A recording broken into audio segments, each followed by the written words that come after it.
Omar thinks he's just a hunter now. He doesn't work. He's a pro hunter. Yeah. He doesn't work anymore. We'll say hi to everybody in Colorado for you, bud. Oh yeah, that's funny. Huh? He ditched us. He did ditch us. Omar ditched us. What That's a okay. producer. It was partly our problem because we didn't make a decision quick enough. But Well, the thing is, though, I tried to make a lesson out of it for him by saying you can't live behind your computer.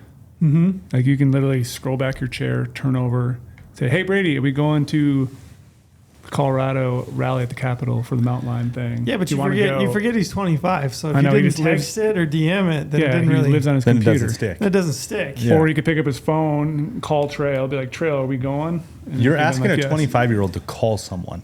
Yeah. That's also not just not Yeah. happening. That's like asking my my 15-year-old, like, "Hey, just give him a call." No, I would never. I'm like, why not? Because then I have to talk. Yeah, I have to talk to him. I'm like, just call him. I don't know. unbelievable. I mean, they'll text back, and if they don't, then I just won't worry about it. I'm like, okay, all right. So now you and I have to be video guys. Yeah, so give the peeps, because this will go out tomorrow, Thursday, and give the folks a rundown on what we're doing. Yeah, so we are flying up to Denver for the support at the Capitol for the vote no on Proposition 127 in Colorado about the mountain lion hunting ban. Mm-hmm. So Trail and I are going to go up, show our support, try to do some little interviews with people, probably do a bunch of like Instagram stories, maybe some reels, and just show our supports as non-residents, supporting all the people of Colorado and getting them to vote no on Proposition 127. If you don't know about it, we've done plenty of podcasts about this. Yeah, It's been really catching fire this last month or so, which Yeah. I've loved to see. I've been seeing lots of signs on Yeah. social media, which is super cool. I even saw Yeah. Neville picked up some signs. I did. I talked to Neville yesterday, and I said, "Hey, if you're in the area, come down and say what's up." And he's like, I'm going owl hunt. See, that is, that's the hard. That's the hard part. This is what I talked about in some of the like green screen things we put out and all that is, I know I'm yelling at myself too, right? Like November vote, hunters don't like to be in town in November. Sure. Or even October when you guys are going down to post up on the Capitol. But it's like, man, it's kind of a needed thing this year. Yeah. Yeah. And what is it? So it's Friday at 11 a.m. to 2 p.m. I got 10 to 2. 10 to 2? Okay, 10 to 2. Show up early. Show up early. Hey, Show up nothing at wrong 9. with that. We'll probably be there at 8. Like, show up early. We might be. What else do we got to do? Yeah. And Brady will have to get his latte first. Pumpkin spice latte. Pumpkin It's spice. October, Nope, bud. nope. It's October. Nope, I do not support pumpkin spice lattes anymore because they have too much sugar. I haven't we had a go. pumpkin spice latte in probably 4 years. You had a lot of them before the 4 years. Before though. those 4 years, I had Really? plenty. You were a big fan? Well, because when I lived pumpkin in spice? Montana, the closest coffee shop was quite a ways away. And so when I moved to Vegas, coffee shops were everywhere. So it was pretty easy to swing into a coffee shop on the way to work. I don't think that's the thing being debated. I think it's the pumpkin spice part He was a of this big equation. PSL guy. You were? And then I actually was a big PSL guy there for a Yeah, little I'm bit too. not a fan. I like I'm not a pumpkin fan pie, but either. I'm not a big. I just like not a big fan straight black coffee, like my soul. like your heart. Big black heart. Yeah. Yeah. So if we don't hit it again, show up Friday. Yeah, I Denver. think it's awesome. I think it's awesome that they're Dan Gates and these guys have put this together. Yeah. I mean, it's just it's a show of what's to come in November is the way I see it, right? It's like a preview. That's why I hope and want it to be massive. Yeah. I hope a You lot know. of hunters turn out. Yeah, if you live close to Denver, even if you don't, you're driving distance. Take time and show up. Sure. I would love to see. I don't know how many people show up, but it'd be awesome if we got a couple thousand. Yeah, it'd be incredible. That would be so cool. I just think something like this too just would catch wind in kind of the more favorable networks for like the Colorado residents. It'd be picked up. It'd be free marketing. After all these people show up and talk about it, I could see it on local news channels, that kind of stuff, if it's big enough. Yep. And that's huge for something like this. I agree. That's the frustrating part is us as non-residents.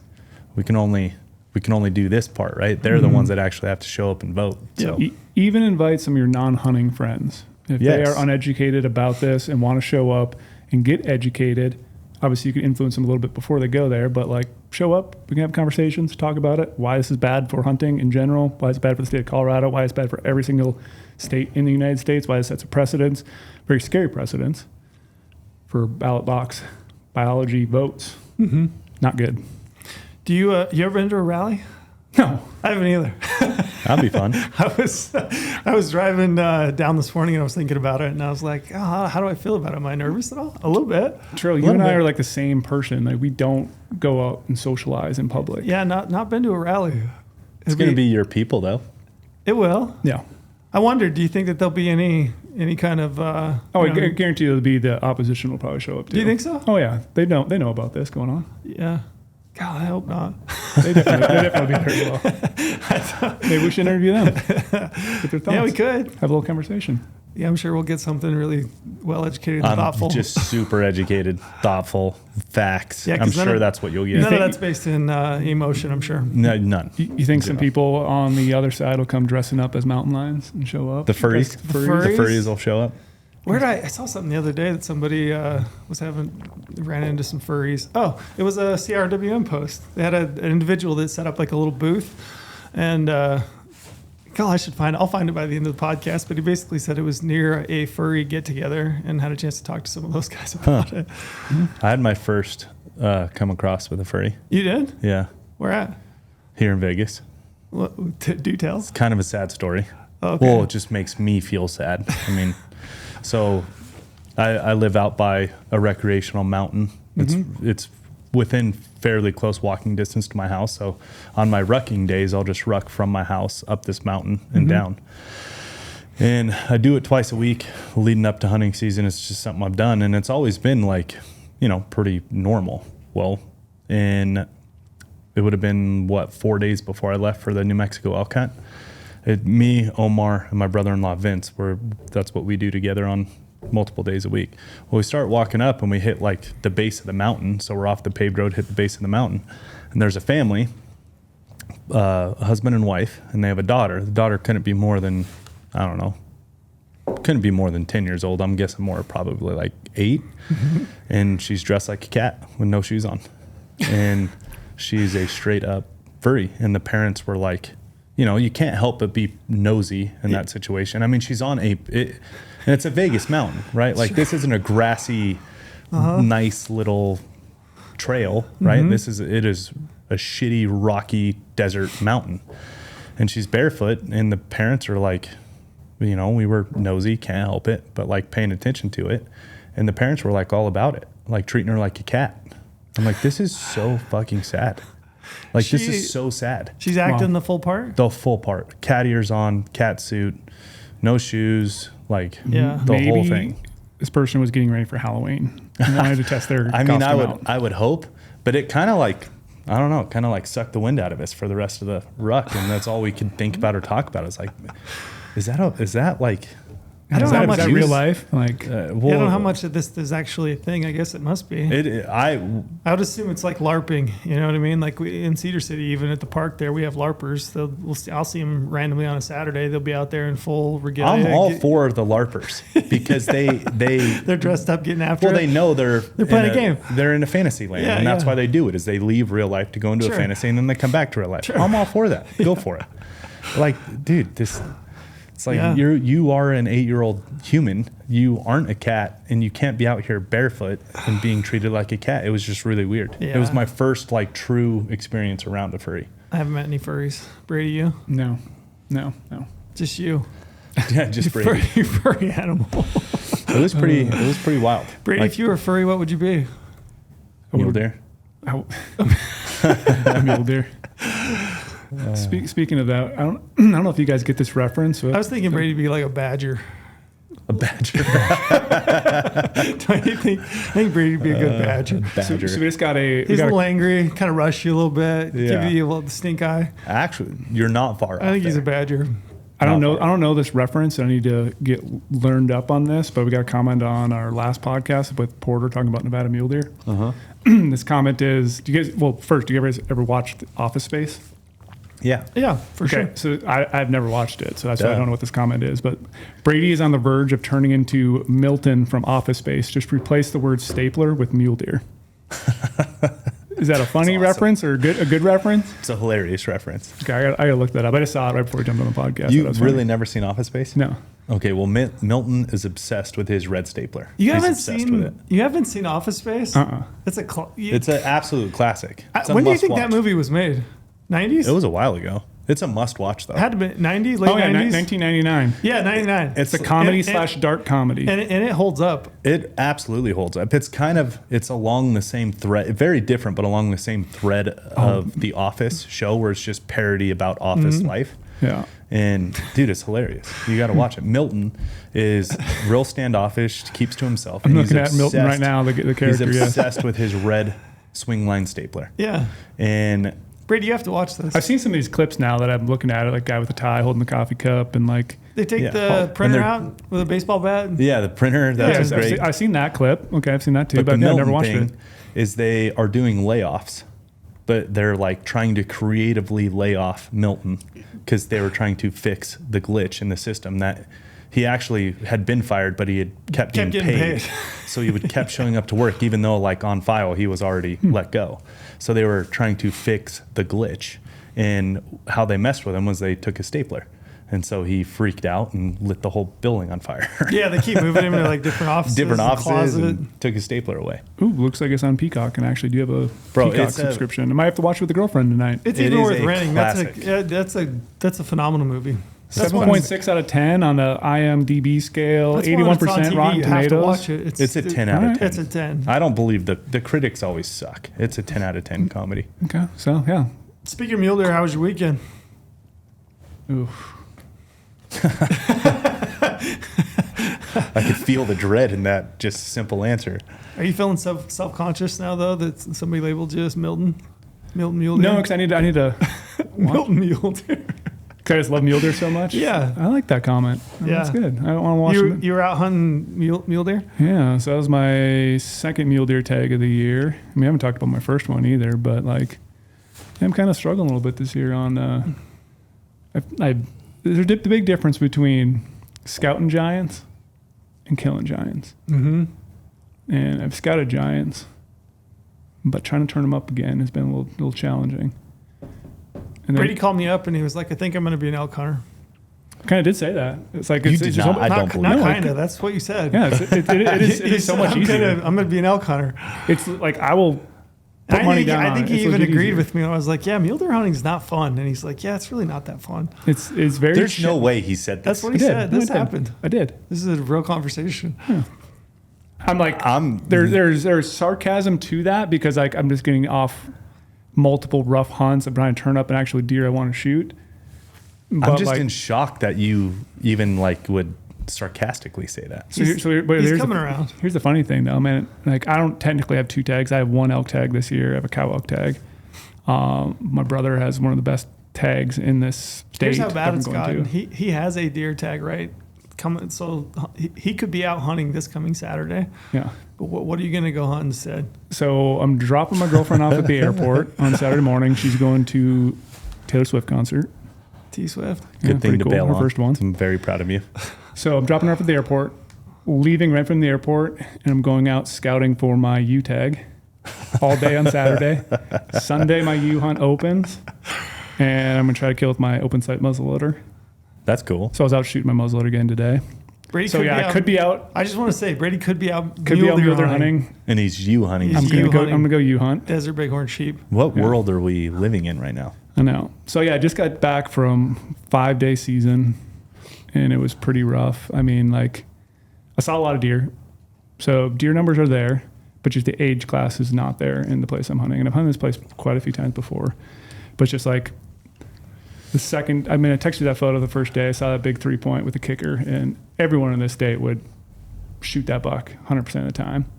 I'm not shooting it. I'm not shooting either, but like it's a Little deer that- 3-point with a kicker? Yeah, it has decent mass for the age. This is an ugly buck. Ugly Really? buck, yeah. It's a back fork 3 with a kicker off the back, Yeah, and he's tight and narrow. tight and narrow. But he's, Yeah, and tall, pretty tall. he's pretty tall. He was like I'd 300. shoot it. He was 335 yards away. He's not big though. No, he's not big at I all. bet He's it's not, he's not even old. They want 3.5-year-old buck. Oh, Yeah, it's that. Okay.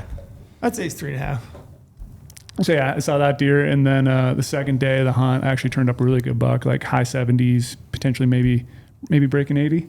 Really wide, probably 27, 28 wide, maybe a little wider than that. Big beams. And I put that buck to bed.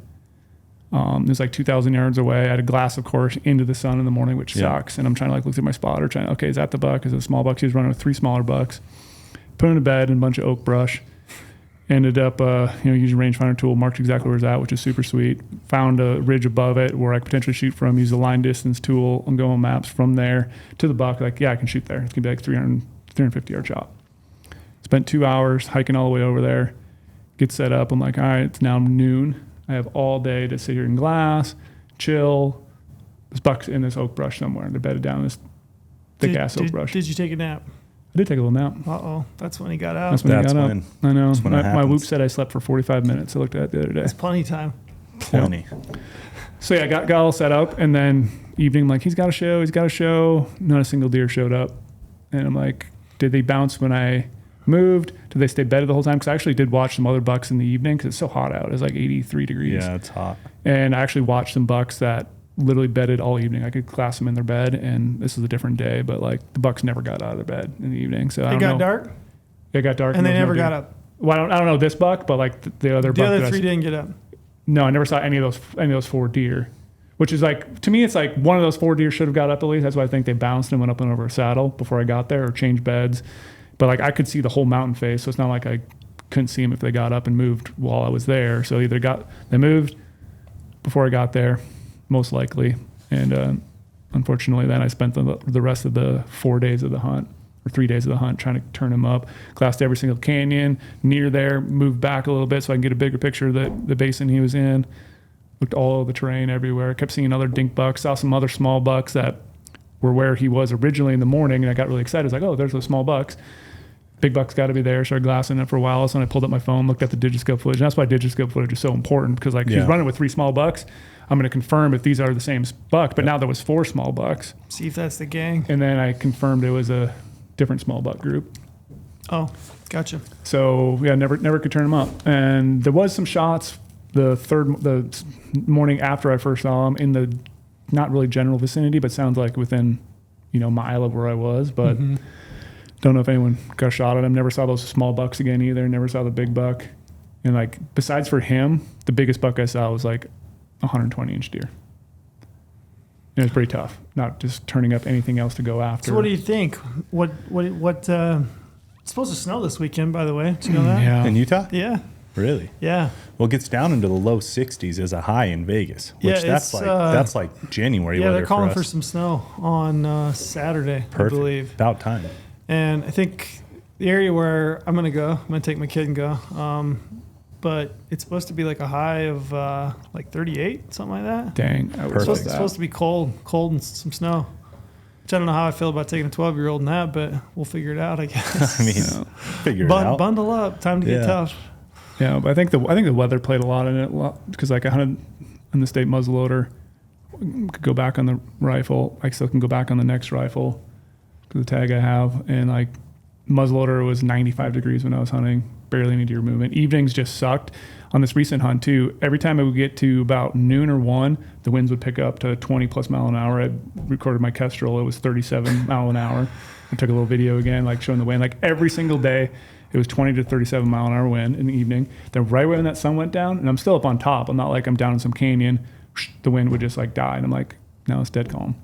So like one of the evenings I had a buck at 850 yards. I could tell he was like a small buck, but I wanted to like look around there, see if the big buck was bedded with them. So I put my BTX up, switched over to my ATX, went back to my BTX, trying to like add weight to my spotter or my tripod setup, trying to hold my tripod in, and like the wind was ripping so bad, like there's no way I could tell you if that was 130 buck, 140 buck, 160 buck, because my spotter was just rocking back and forth. At 850 yards, still could not see because it was 37 mile an hour wind. Yeah, it's frustrating. Do you think the age class just isn't there, or do you think it's just conditions? I think it's a little bit of conditions, but I also think the age class is not there collectively, because I've hunted it so much, hunted it last year, hunted it this year, had a bunch of friends hunting in the same general area around me, and they had spent more time on the archery muzzleloader and they still hadn't turned up a buck over 160.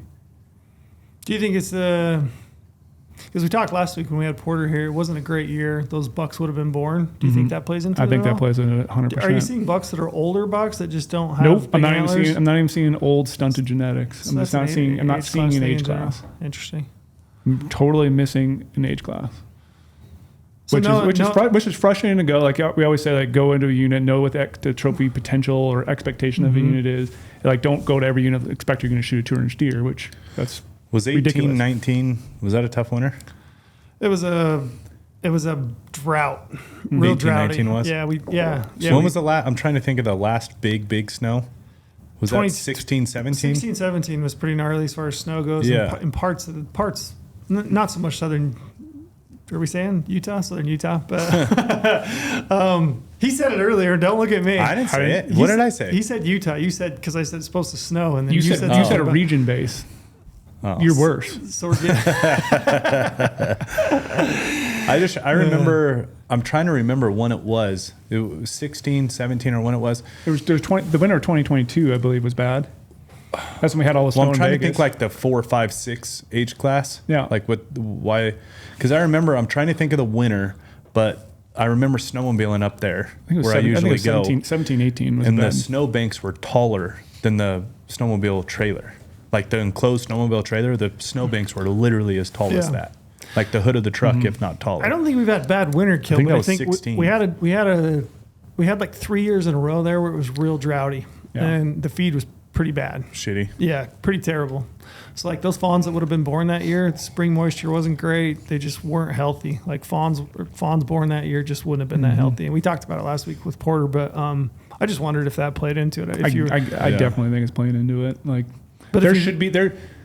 Not to say like, yeah, you can luck into a deer or you can have expectations for it, but like you should be able to find, for much as I glass, much as far as I hiked, getting away from people, doing different things, like moving different angles throughout the day, glassing different aspects of the mountain, should be able to turn up at least 150-inch deer.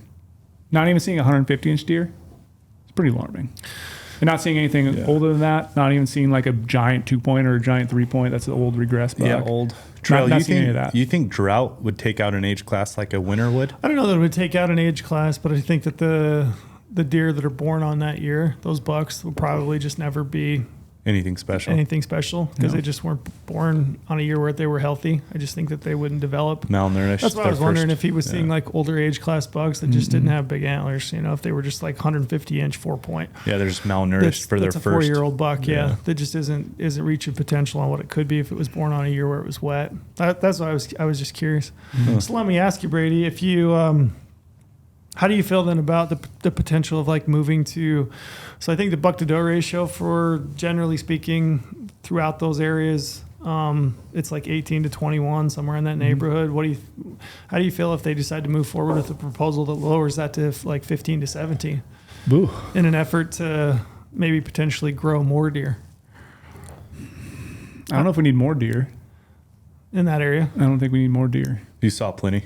Like I was legit seeing between 10, the highest I saw was 22 does off one glassing knob in the morning.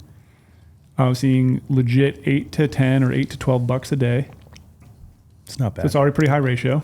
But if you got more deer, you got more bucks, right? That's true. But then they're going to have more tags. Yeah. So like, okay, let's just figure out what's going to be the best Catch here. 22. Yeah.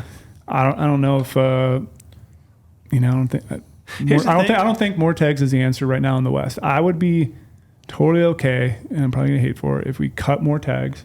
Mm-hmm. Cut tags a lot in some areas, but then you have to watch out for the areas around there. If they still have more tags and people are going to flock to those units and shoot more deer in those units and wreck those ones too, then all of a sudden everything becomes wrecked. Are you at a point where you would take lower drawing odds? Maybe only draw that tag every. What is that for non-residents? We'll say 6, 7, 8 That's a lot of plus. points, yeah. I mean, that's more than 5, right? Yeah. Would you draw that tag every 7 years and feel okay about it if you had a chance at something a Yeah, little bit I bigger? would. You'd feel better about that? Because right now, looking at it and looking at what my draw would be if it drew that season, yeah, I had a season that allows me to hunt all the weapon choices. But like, I can't see why anyone would want to burn that many points on a hunt like that after what I saw. And again, this is not something that's a new unit. Yeah, but That's what if not- that jumps to 10 because they cut tags to then make a better? Let's make a better hunt. You'd be okay with that? I'm okay with that. That's interesting. And like, we can like, it's very hard to say people have to not shoot young deer. Like, people should be able to shoot whatever they want. Like, youth should be able to shoot whatever they want. But I think we have to get to a certain point where people have to just start realizing they don't have to always punch a tag. Like, I could have killed a deer every single day. Yeah, it was only 120, 130 inch deer, but I hadn't bedded at 300 yards, bedded at 400 yards. Could have made a stalk on that one at 800. Like, I had deer all over the place that could have shot fork and horns 3 points. But you saw a buck that was maybe 180. Yeah, I did. Saw a good deer. So that got me excited. But it's like, I think a lot of people do just go out and they realize they're traveling really far away, or this, tag could take 6 to 8 points to draw. Yeah. And it's a lot of years invested, so you just want to shoot something. I understand people love meat. I love meat too. I'm starting to run out of meat in my freezer. Like, I would have loved to stack some meat in there, but I feel bad shooting make that a meme.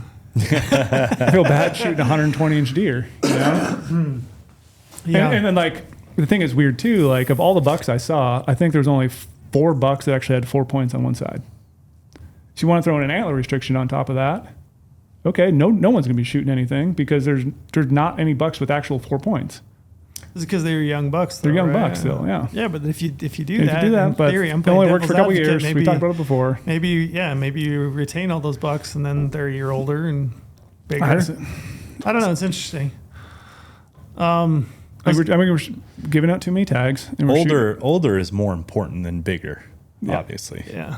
We're giving out too many tags, and I think we're shooting too many young bucks. Interesting. The antler restriction thing, though, we can rehash that out. We don't have to. No, doesn't not work. gonna We do don't it. have to. I'm sure at some point again we will, because that's just what we do in that area. Somebody's going to bring it up. Yeah, again. we love to dig things up and rehash it, but It's just tough. It's tough going in a hunt like that and having. I don't think it's just the area that you're talking about. I don't think it's just southern Utah. I just think generally in the West, I think mule deer's been tough. Yeah. Have you seen many big bucks? Many older, mature age class? I've seen some good bucks come out, like in the network I'm in, pictures and stuff. Yeah, like but a few, not, right? Yeah, but Would nothing. you say it's less than it has been in previous years? Oh yeah, sure. for sure. Yeah, that's not even debatable in my opinion. But Yeah, and I I'm agree. still seeing some. I literally just right now got sent a picture of a really good buck. I'm not kidding. Like literally right now. Yeah, it's a good buck. It's a great buck. Yeah, great buck. Kid killed it.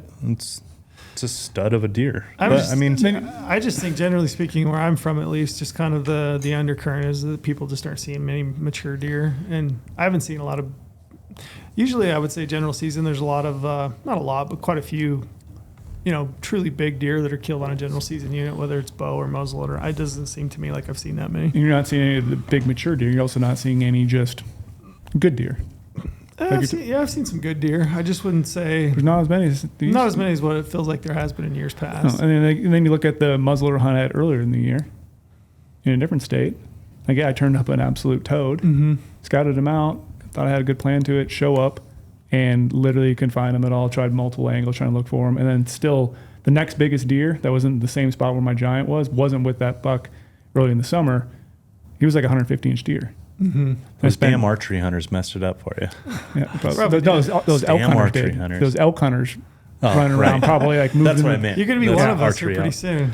And Easy stepping. Easy. so, like, when I go 9 days and the biggest deer I can turn up is 150-inch deer in summer range habitat, Yeah. hunting literally, I touched almost every single high country basin in that unit that I could touch. Hiked all over, glassed into other ones. Yeah, there's all the little ranges around there, but like, and only turning up 150-inch deer in 9 days. Yeah. And I'm not talking like, oh, I'm just gonna glass for an hour and go back to camp. I'm hunting all day.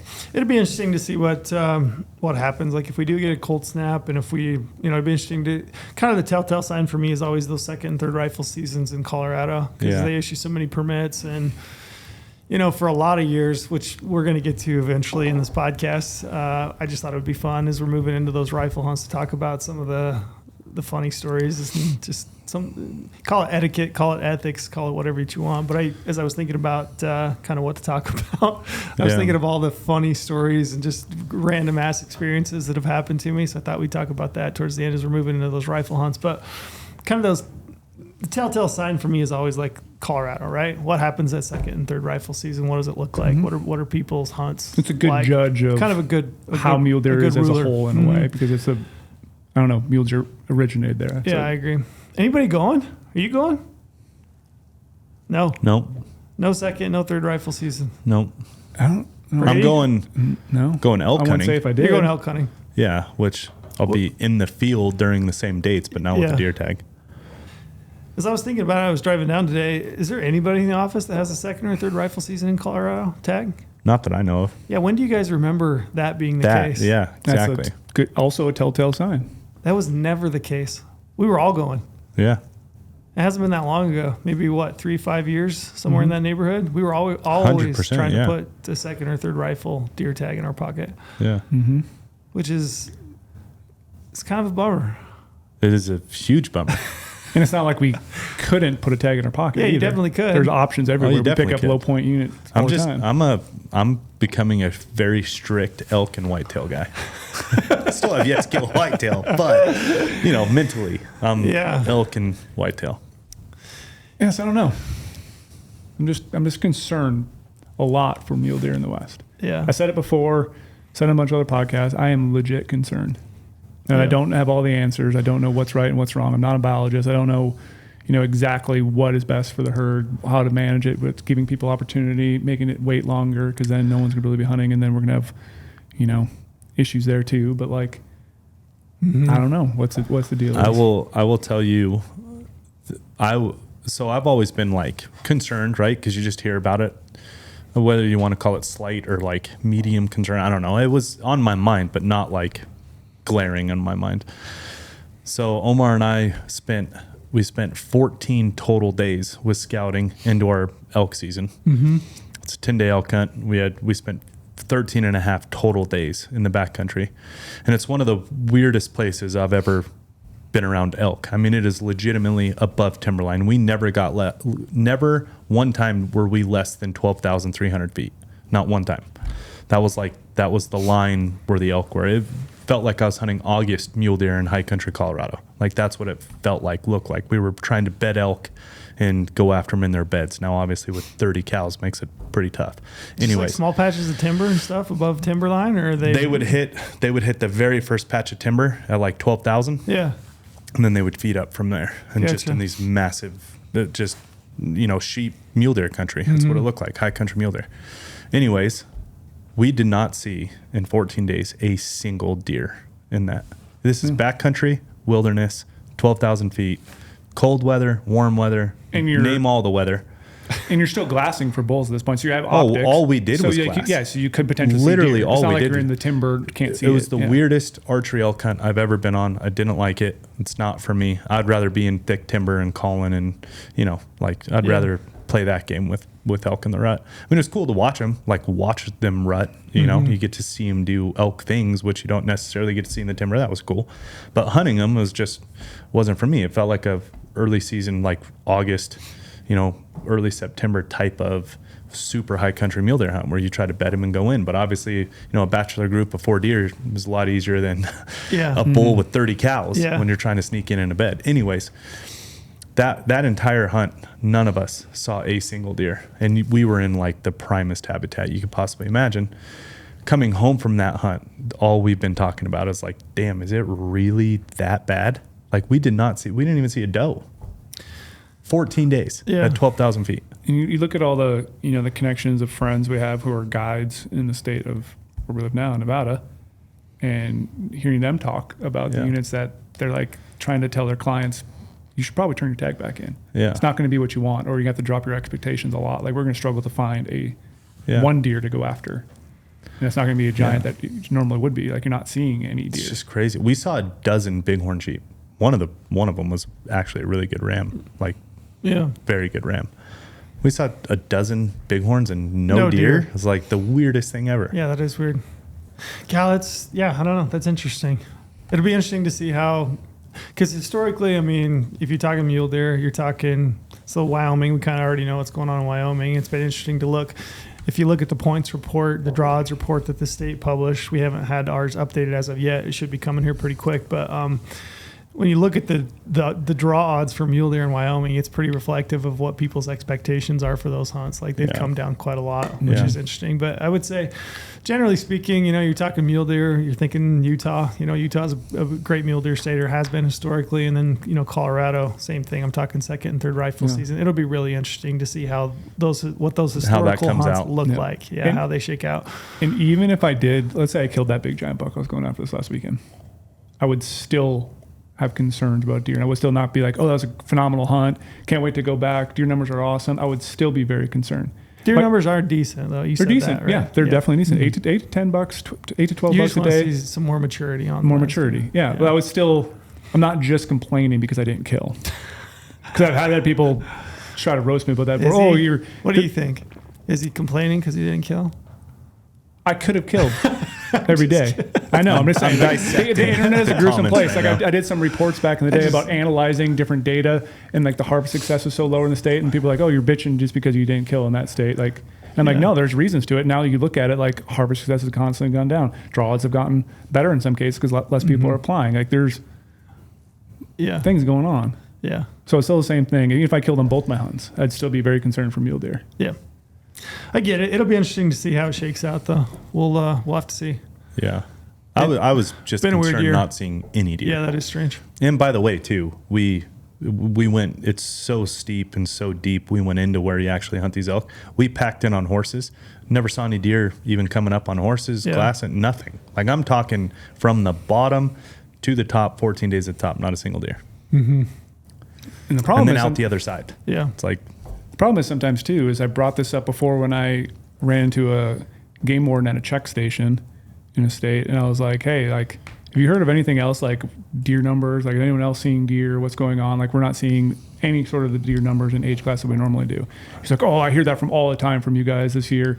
Like you guys are just a bunch of road hunters driving around, not going anything. And I'm like, okay, you're assuming that everyone, the road hunter, not seeing deer when everyone I talked to, he was triggered. He was triggered. Everyone I talked to said they haven't seen any deer, and it's a spot I've killed a lot of deer in before. And it's like, we're not road hunting. We're actually getting out and hiking, going in deep, checking places and coming back to our truck and moving on. But it's like, always the consensus is from some of these, I'm not saying all state agencies are bad, but like a lot of people are like, everyone's just road hunting. No one's hunting hard.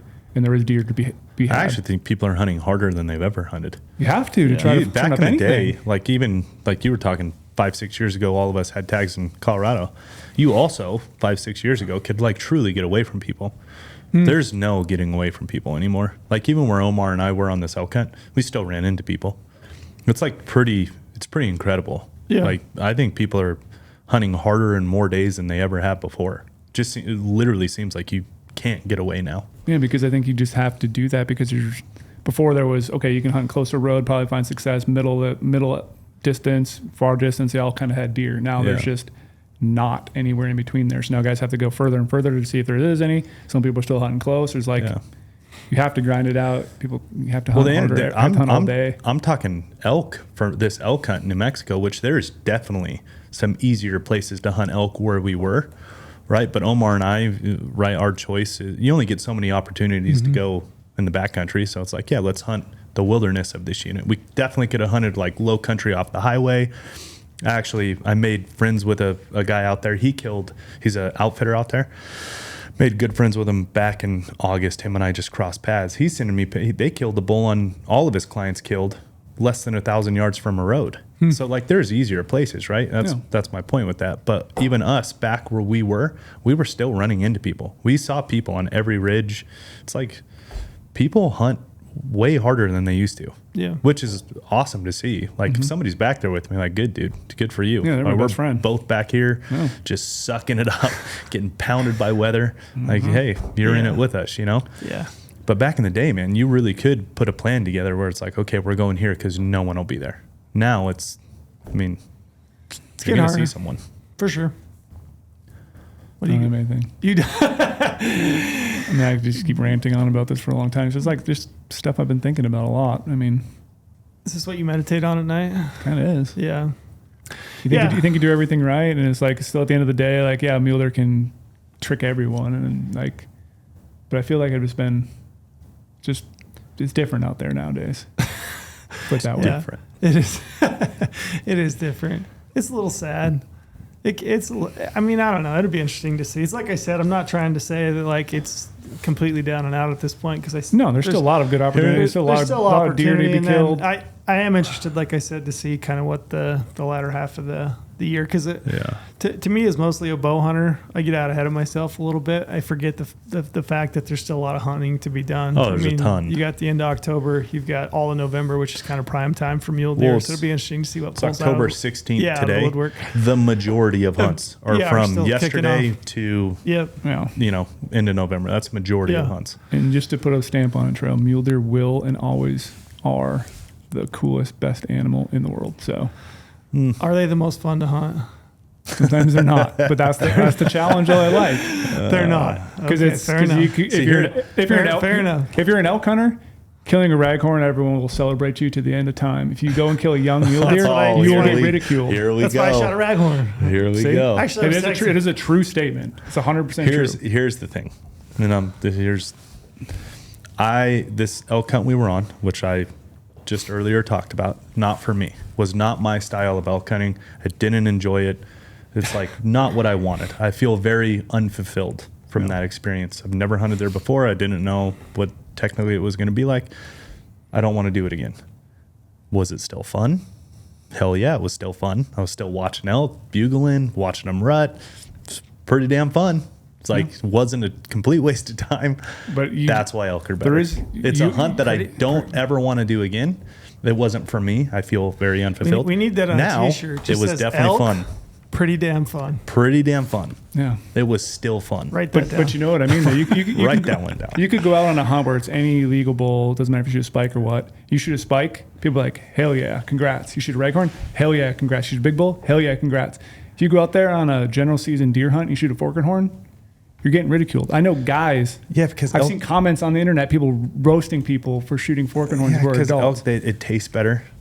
They look cooler. They're bigger. They bugle. They bugle. We don't need to get into this debate because this is a clear winner. I mean, you even said they're more fun to hunt. So. I didn't say they're more fun to hunt. I said right now, I shoot an elk, save a deer. T-shirt. Right Here we go. Let's talk about late season rifle hunting. And I had some interesting. I didn't realize I had so many of these types of stories until I started thinking about it on the way down. And I kind of wanted to explore and talk about the competitive nature of rifle hunting. And I don't know if it's ethics or etiquette. It might be etiquette. It might be the better word of how people act in the field. And since we're moving into some late season rifle hunts, there's going to be a lot of people in the field specifically for second, third rifle seasons. Colorado's still unlimited over the counter. You're going to go? You're going? Yeah. See? I'm taking somebody. Okay, all right. You're not hunting, but you're going with somebody, right? I mean, I'll have a tag in my pocket just in case. But the goal is Scott Butler. Oh yeah, his retirement. Right on. He's never killed an elk. The goal is I want to take him to kill a bull. And if he kills opening day, I'll hunt. Cool. If he doesn't, then no, I won't hunt. So it'll be interesting to see the type of hunt that you guys have. Yeah. It'd be interesting to look at 2025 where the archery tags are now all draw if more people jump into buying because here's the thing. I'm a diehard archery hunter, right? And I want to build some points though also. Yeah. So maybe I'm going to build some points and then I'll still buy a rifle tag and go do the unlimited second or third rifle season. And that's me. And I love to bow hunt. So I think there's probably a lot of people that are going to fall into that. So it's potentially going to push even more people, I think, into that second and third rifle over the counter season. So you're going to have more people in the field and you probably have more situations like the ones we're going to talk about that arise. Yeah. Have you guys had some fun situations in the woods? We should hit the people with a promo code the first round. Omar didn't start 30 minutes in. Yeah, Omar. What's Omar doing? He didn't even start the timer today. No, he doesn't work anymore. He just hunts. I'm telling you. Yeah, promo. So you can use the promo code podcast. We want you to sign up for GOHUNT Insider account. You're going to get all the research available to you, including filtering, draw odds, mapping platform. We do monthly giveaways. It's a great time of year to sign up. I'm doing a lot of research right now. I know you are as well. Already planning and prepping. And then I know yesterday we got to look at some new stuff. Oh, yes. It looks pretty sick. It's awesome. It looks really, really good. Yeah. So stay tuned. More power, easier, to filter and search. So look forward to that in the future. But yeah, sign up with the promo code podcast. You're going to get 50 points back in the Go Hunt Gear Shop, which is $50 that you can use towards the purchase of any equipment that you want in the shop. How'd I do? Nailed it. Good. Cool. Thank you, I was Trill. going to save it till the end, but you wanted to throw it right in the middle. Right in the middle. Also shout out to Sig Optics. Those guys have been great. They're sponsored the podcast. So We've been shooting yeah, I went out and shot yesterday. Which shooting is some kinda- rifles. I did. Little Sig Sawtooth. It was funny. Troy yesterday from Sig was texting me, and he's like, "Hey, he's headed to Illinois, in a pretty decent county, well-known county to hunt whitetail." And I was like, "Yeah, man, shoot a big one. I can't wait to see pics." And he's like, "I'm gonna shoot." I think he said a button buck. He's like, just to do it. And I said, "You should." That's kind of what I'm doing this year. Just all small stuff, right? I'm one of those guys that shoots a 5-point bull, Brady. I'm gonna put it on the gram and be a hero. Hero. You will be. People will glorify him. Because it's an elk. Everyone thinks that they're so cool. But Troy said, you should have me on the podcast and we can. I'm trying to remember, but one of the taglines is for the titles was like "Dinks shooting dinks."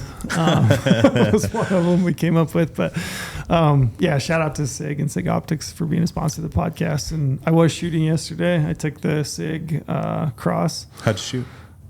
Not as well You as shot your cross with a sawtooth. sawtooth cross. Is it a cross sawtooth? It says cross on the side. It's not much of a rifle guy I am. I don't even know the name of the thing. Solid rifle guy. Yeah, it's You shooting 7 PRC too. Yeah, the Sawtooth 7 PRC shot really, really well. I got outshot by my 12-year-old. I don't know if that. So young did you eyes shoot compared to really, old really eyes. well, or did you get outshot by the 12-year-old? For me, I shot well. Then I got outshot by my 12-year-old. His group was tighter than mine. Okay. And I don't know why that is.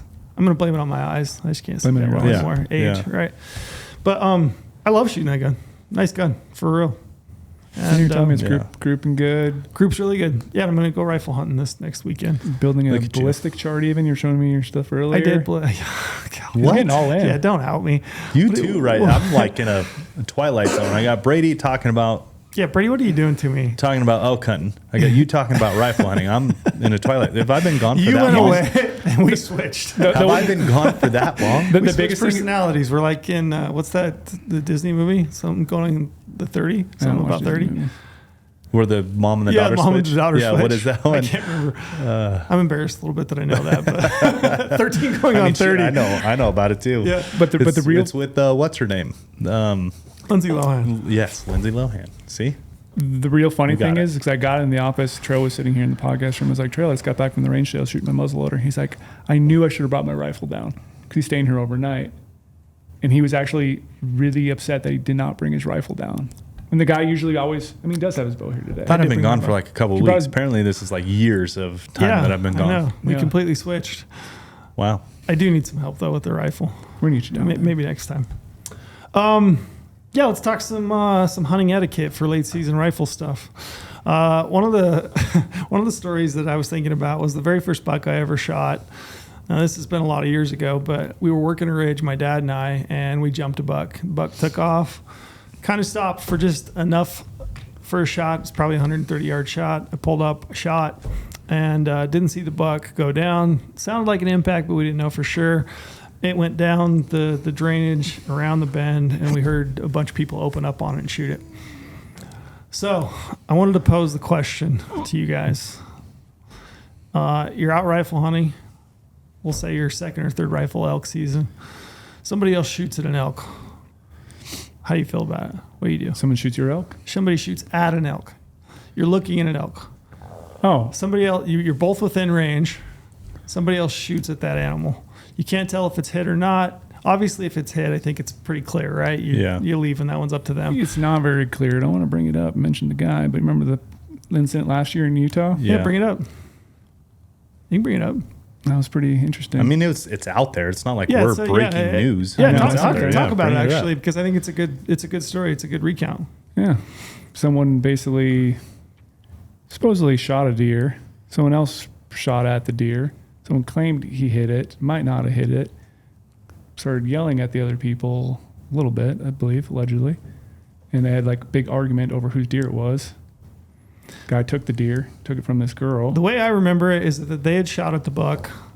but shot from really far away. Like The guy- off the hand. Then guy- he shot at the buck, and then they didn't know if they'd shot at the same buck. Yeah. I thought the guy had shot first from a long ways away. From a really long ways away, like not prone, I believe, like offhand. Something. Yeah. I believe he shot at the buck first. This is all alleged, obviously. Yeah, all alleged. But the story that came out is supposedly the guy shot first from a really long ways away. And there are two sides to every story. Of course. It's probably somewhere in the middle. Of course. But and the deer ran, and he believed to have hit it and was blood tracking it, allegedly. And the girl, who was a first-time hunter out there with her husband, correct?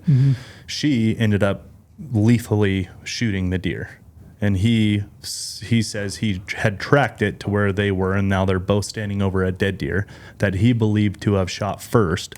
But And the shot was going to kill it, he said. Exactly. He thought that the shot would... did he put a finishing shot into it? Can't remember who did. I believe the girl put the finish. take that. We're butchering this, but that's okay. Yeah. I got screenshots of the whole thing. We're butchering Like, this, but I mean, look, what we're getting into is there's a dead deer and two people are standing over it. Yeah. They both shot at the same deer. Yeah.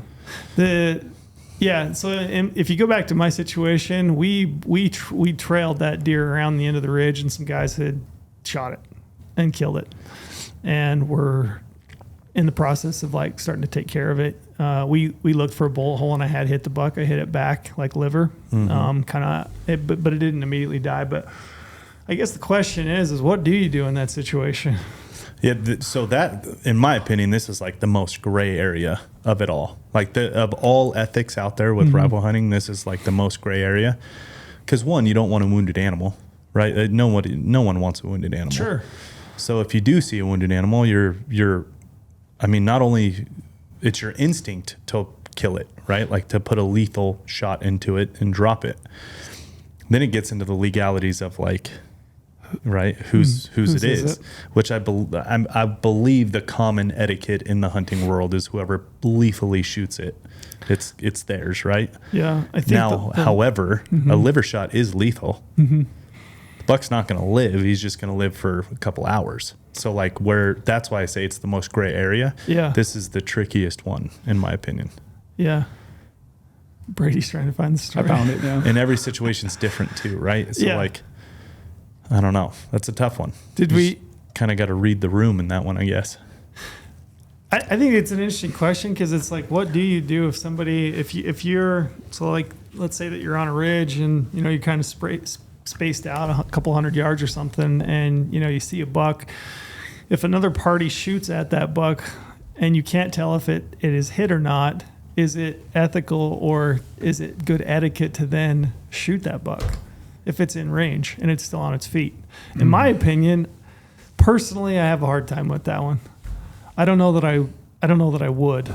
I know it's very weird, but gray area again. I would. I mean, at the very least, do my absolute damned best to glass if the animal is hit, right? And if you do see a wound mark, if you are lucky enough to see that, then obviously don't shoot. But if you don't, and it's just maybe like a hidden, you know what I mean? Like sometimes you can't. One. It is. This is the most gray area one, in my opinion. Yeah. The other ones are pretty straightforward to me, but this one is like a lot of gray. And it's like, if you see a deer hit, do you try to put it down to put it out of its misery? That was another question I had, is if you come across the wounded animal, I mean, I know that within hunter's education, they teach you, if you have a valid permit and you can shoot that animal, you do, and tag it that you do. But how do you feel about that? Because I can tell you, me personally, are you saying just to do it? Like, you don't know if any other hunter's around? Yeah. Multiple days? Yeah. Like if you just, because I mean, wounding obviously happens, right? An animal gets wounded, and you might come across it. Maybe it's got a front leg that's, you know, gimpy or whatever. Yeah. And, you know, they obviously haven't been able to find it. It wasn't a mortal wound. Are you ethically, should you shoot that animal and tag it if you have a valid tag for that animal? So I did do that a couple years ago when I was hunting with Luke. We made a film on it. I saw a bull. I was hunting deer, but I had an elk tag in my pocket as well, and saw a bull. Because they're better. Had a broken front leg. It was like limping hard on in the snow, and I couldn't keep up with the other bulls. Like, I think that's an easier one though for you, right? Because it's an elk. It's an elk. And you have a valid elk tag. It's like any elk will do, and you like any elk will do. And it's a raghorn, and it's just an elk's an elk. So like if it was a deer, and let's say I burned Well, maybe only burn 3 points. Let's say you're Brady Miller and you're out last weekend and you see a 2 point that has a wounded front leg. I would probably let nature run its course and be like, maybe I'm not going to be the determining or whatever that's going to be. Like, I will maybe it's going to survive. Maybe even though it's limping, it still could survive. Yeah, it's probably going to have a harder life because of it, and I'm going to feel really bad about that. Yeah. But let nature run its course. Maybe it wasn't a gunshot. Maybe it was something else that made it weak. But if I see the leg like when people hit in the leg and the leg's totally broken, yeah, it's probably a gunshot. Someone probably hit it. Mm-hmm. Like, yeah, I'd have a hard time doing that, burning my tag on a fork and horn when I'm trying to hunt a trophy buck just to put a deer out of its misery because it's there. I don't know. It's the ecosystem it takes over itself, right? I mean, coyotes got to eat too, lions got to eat too. Yeah. It's like that one's going to go down and it's going to save another one. So whether you save another one or it's going to equal out in the end the same way. It is interesting because if you go back to hunter education, they tell you, Yeah. and I can understand the logic in it. It is interesting though because I'm with you. I know a lot of people that aren't shooting that deer because they don't want to tag that deer. They don't want to go home for two reasons. One, it might not be the antler, which gets into a whole other discussion of why are you hunting? Yeah, why are you hunting, right? And ethics and everybody kind of has their own value system, so it's interesting to debate. But the other thing is like I also don't know if I want to eat that buck. I don't know what I'm losing or losing in meat, right? Yeah. If it's a leg. That's like the logic of the hunter safety. I mean, kind of I get, but not really, because it's all going to equal out in the end. I mean, the lion and the coyotes are going to go kill one anyways. Yeah, but you could put it out of its misery in essence. Yeah, true. And you could, I mean, yes, harvest it to some degree. That animal's life, you would be taking the preferred way out for that animal. Yeah, that bull I killed, like that was an easy decision because I had a tag.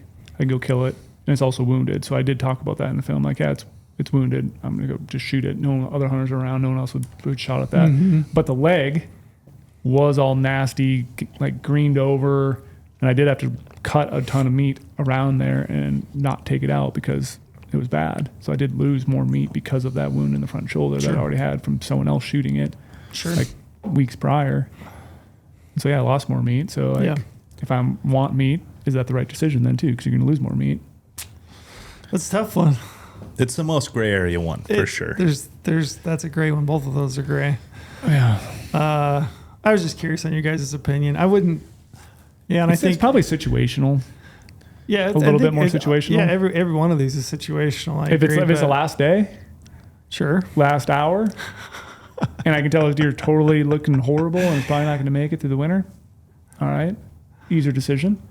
Yeah, this one in particular, I think, is the most situational too. Like, you just got to read the room on this one. Like, are you 100 yards apart on the ridge and both shooting at the same animal? That makes it different. Are you just randomly coming across an animal at first light, but it's not? Have you guys had this happen ever? I haven't. Either of you? Never? I haven't. Never have. I've had it happen a few times, actually. I've told people about a deer I saw that they hit, that they're like, hey, did you see this deer? I just shot this deer. And it's like, I actually saw a deer running over here and it was limping. Yeah. And it went over in this area, looked like it bedded down. Told people about it. Yeah, we're almost talking about two different things. But I've had it happen a few times actually. And I think it's relatively common. And I don't know what to tell people. That's why I think it's interesting to debate. You grew up Utah general. So I mean, I would imagine it would happen to you more so than you're talking about you hit a deer, you hit an animal and then someone else made shot the kill shot. Shot. I think technically in this other situation we were talking about earlier, I think in most state laws, it's whoever killed it. It's whoever dispatches the animal. Yeah. It's their buck. But still, it's a weird. It's very weird. Even if this situation we talked about earlier, if it happened cleaner, it wasn't supposed to be like an argument thing. Like, still, who gets that deer? I don't know. The confusing part, a liver shot is. It can kill it, to take the animal out. The animal is not living. And it's within, with a gun especially, like the animal's out within, 4 to 6 hours? Yeah. I ran into a guy, I can't remember what it was. So, it is lethal. It would have been lethal. I can't remember what state I was hunting. And as a 14, 16, I can't remember how old I was. I was pretty disappointed. It was the first buck I'd ever shot at. First hunt. It's very... And that's what's hard too. It was a tough... It's a very bad experience. Yeah, it wasn't a great experience. Yeah. Because hunting a certain state, I can't remember where I was doing, if I was elk hunting or deer hunting or whatever it was. But I talked to a guy we were talking about the same story about this girl and the guy who shot that buck in Utah last year. He's like, oh yeah, I shot a bull once with my bow and let it. I was like, I'm going to leave it for 3 hours or whatever, give it time because he shot it pretty far back. Someone else came in, saw that deer or saw that bull bedded, put a stock on it, and put a kill shot arrow into it. Sure. And then they claimed it as theirs. And it's like, well, we killed it. Like, yeah, we could slightly see a wound on it, but we didn't know when that wound was. Put a stock on it, killed it, and they were cutting it up by the time he got over there because he wanted to give it a bunch of time to let it expire. Sure. It might have expired, might not have, who knows. Did they end up in a fist fight? It ended up in a big argument, Yeah, I bet. It was a big bull. Yeah. It was like big bull. It was one of those heavy draw tag. He ended up shooting a smaller bull after that. Like, here's another story that kind of goes along these same lines. It'd be interesting to hear your guys' take, right? So I took an older gentleman. He'd waited 25 years to draw a late season elk tag in Utah.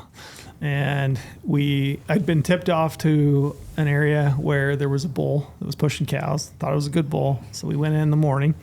We're there early in the morning. We're the first ones there on this little lookout, right? I don't know exactly where this bull is, but I have a decent idea on where I think he's going to be. So we get there. We're on the lookout. We hear other people come in behind us. They park on the road. They take a different route. And they go up the ridge, kind of across from us. They're kind of back across from us. It starts to get light. I hear a bull bugle. I look down. I see this bull. He's probably a 365, 370 class bull. Big bull. Giant. Yeah, this guy would have been over the moon.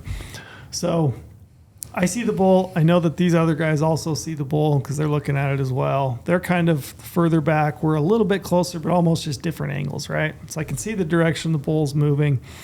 I decided at that point, I'm like, let's go. Let's just go. We'll bail off the hill and see what happens. So we bail off the hill.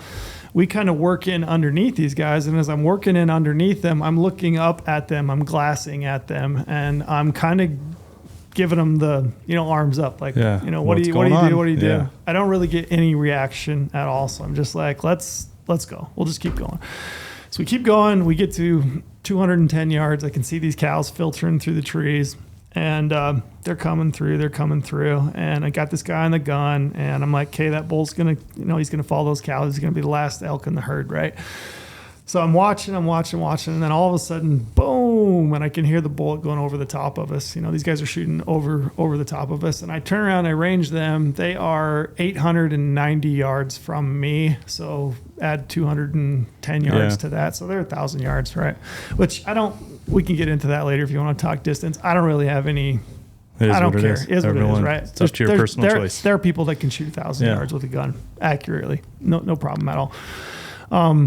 So they end up shooting 3 times. I'm pissed. oh yeah. At that point, like I'm pissed that I felt like, and again, memories, you think back, you think you remember it one way. So maybe I remember it differently, but I felt like as I bailed off that ridge and I looked up at those guys, I had kind of given them the, hey, what do you want to do? You know what I mean? I felt like if they'd have got up and walked off, we could have had a conversation and talked it out and, decided what to do. That would have been fine.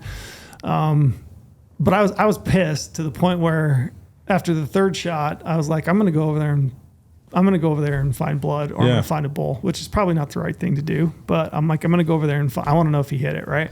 Did the elk bailed? Yeah, scattered? So elk take off. They're going down the ridge, right? So they're going through the trees. They disappear. So I walk over there and I find blood. So I find blood. I know the animal's hit. I get a text message from my brother and my dad who are also there. And my brother's like, he hit that bull, but bull's not dead. They were watching from the glass? Yeah. It's wounded, but it's not dead. So at that point, I'm pissed, for one. And then there's this part of me that's like, I know the law. Yeah. The law is I could go down there and we could find that bull. And if it's still on its feet and we could kill it, that would be our bull. But I know that this guy hit it, even though he shot overhead. So at that point, like I had this dilemma. It's a big dilemma. Big dilemma. So I decided, you know what? They hit the animal. I'm gonna bail. So we backed off. Had an exchange of words with the guys. I just said, hey, there's first blood over there. Good luck. I hope you find it. I heard that they did find it and kill it, but it wasn't until like 1:00 in the afternoon. So he hit it, I want to say in the back ham, but and it might have been guts. I can't remember, but he did end up. I did see a photo and it was, hit back. It wasn't, a great shot in the first place, but that situation sucked. Yeah, like would it be left tough. a really bad taste in my mouth. But I was curious as to your guys' like, what do you do? How do you navigate a situation like that? Yeah, so I have a very similar story. Okay. This is one thing that I have had happen to me. It's extremely similar. So I've been into hunting and hunted for a while, ever since I was a kid. I've always been into it. My brother took it on later in his life. Mm-hmm. So even though I'm younger, like I've been hunting, for longer. He didn't take it up until he was post college.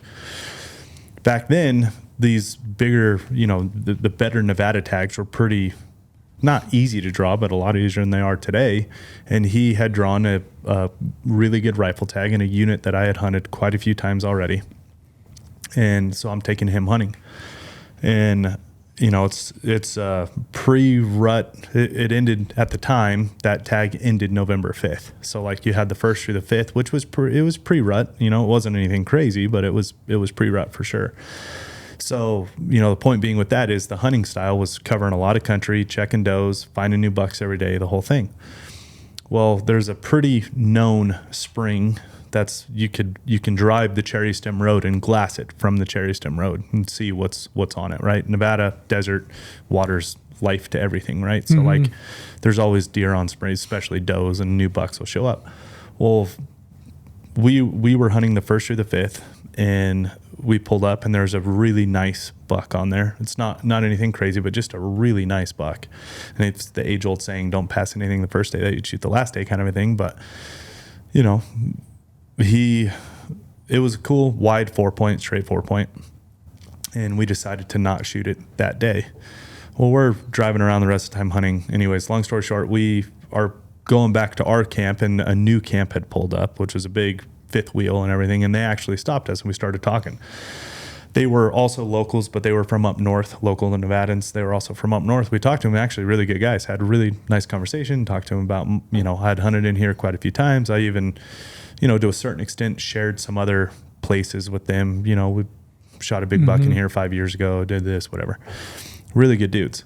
Well, the hunt's going on and it never like truly turned on, because like I said, it was November 1st through the 5th, and their camp is right at the base of the Cherry Stem Road that you can go glass this like very well known spring that always has deer on it.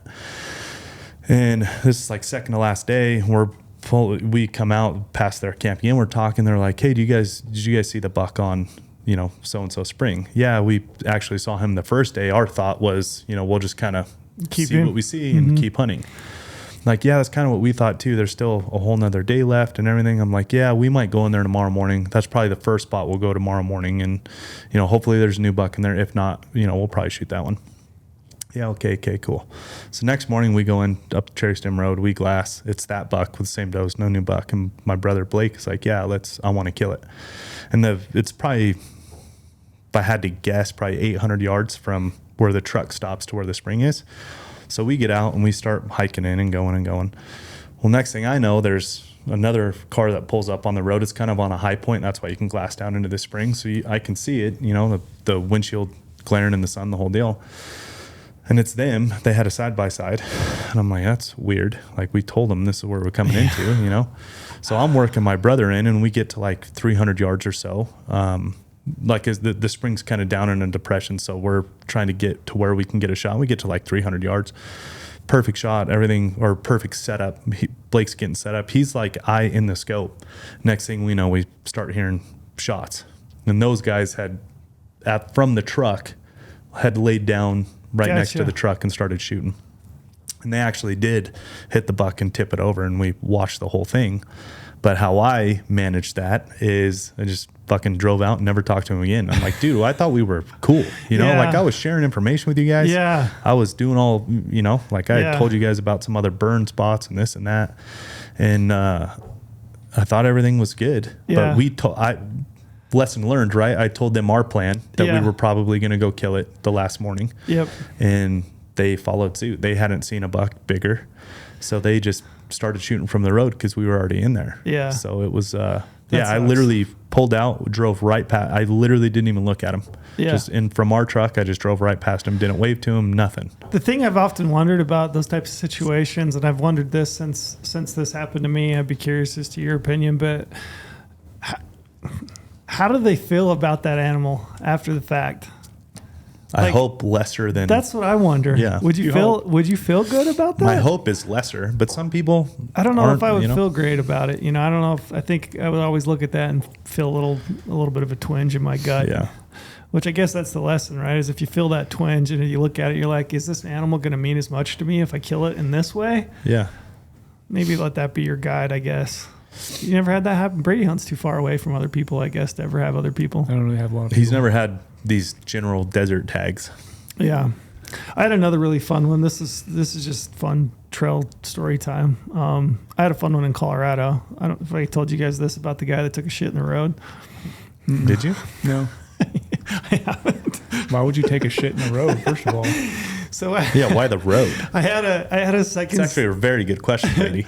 So I had a second season rifle tag in an area in Colorado, which they issue a lot of permits, and I had plans to go hunt an area, and I had my buddy and I, we both had our ATVs, and we got to the area, unloaded the ATVs, and as we were unloading, there were several vehicles that passed us that were going up the same road we were headed up, right?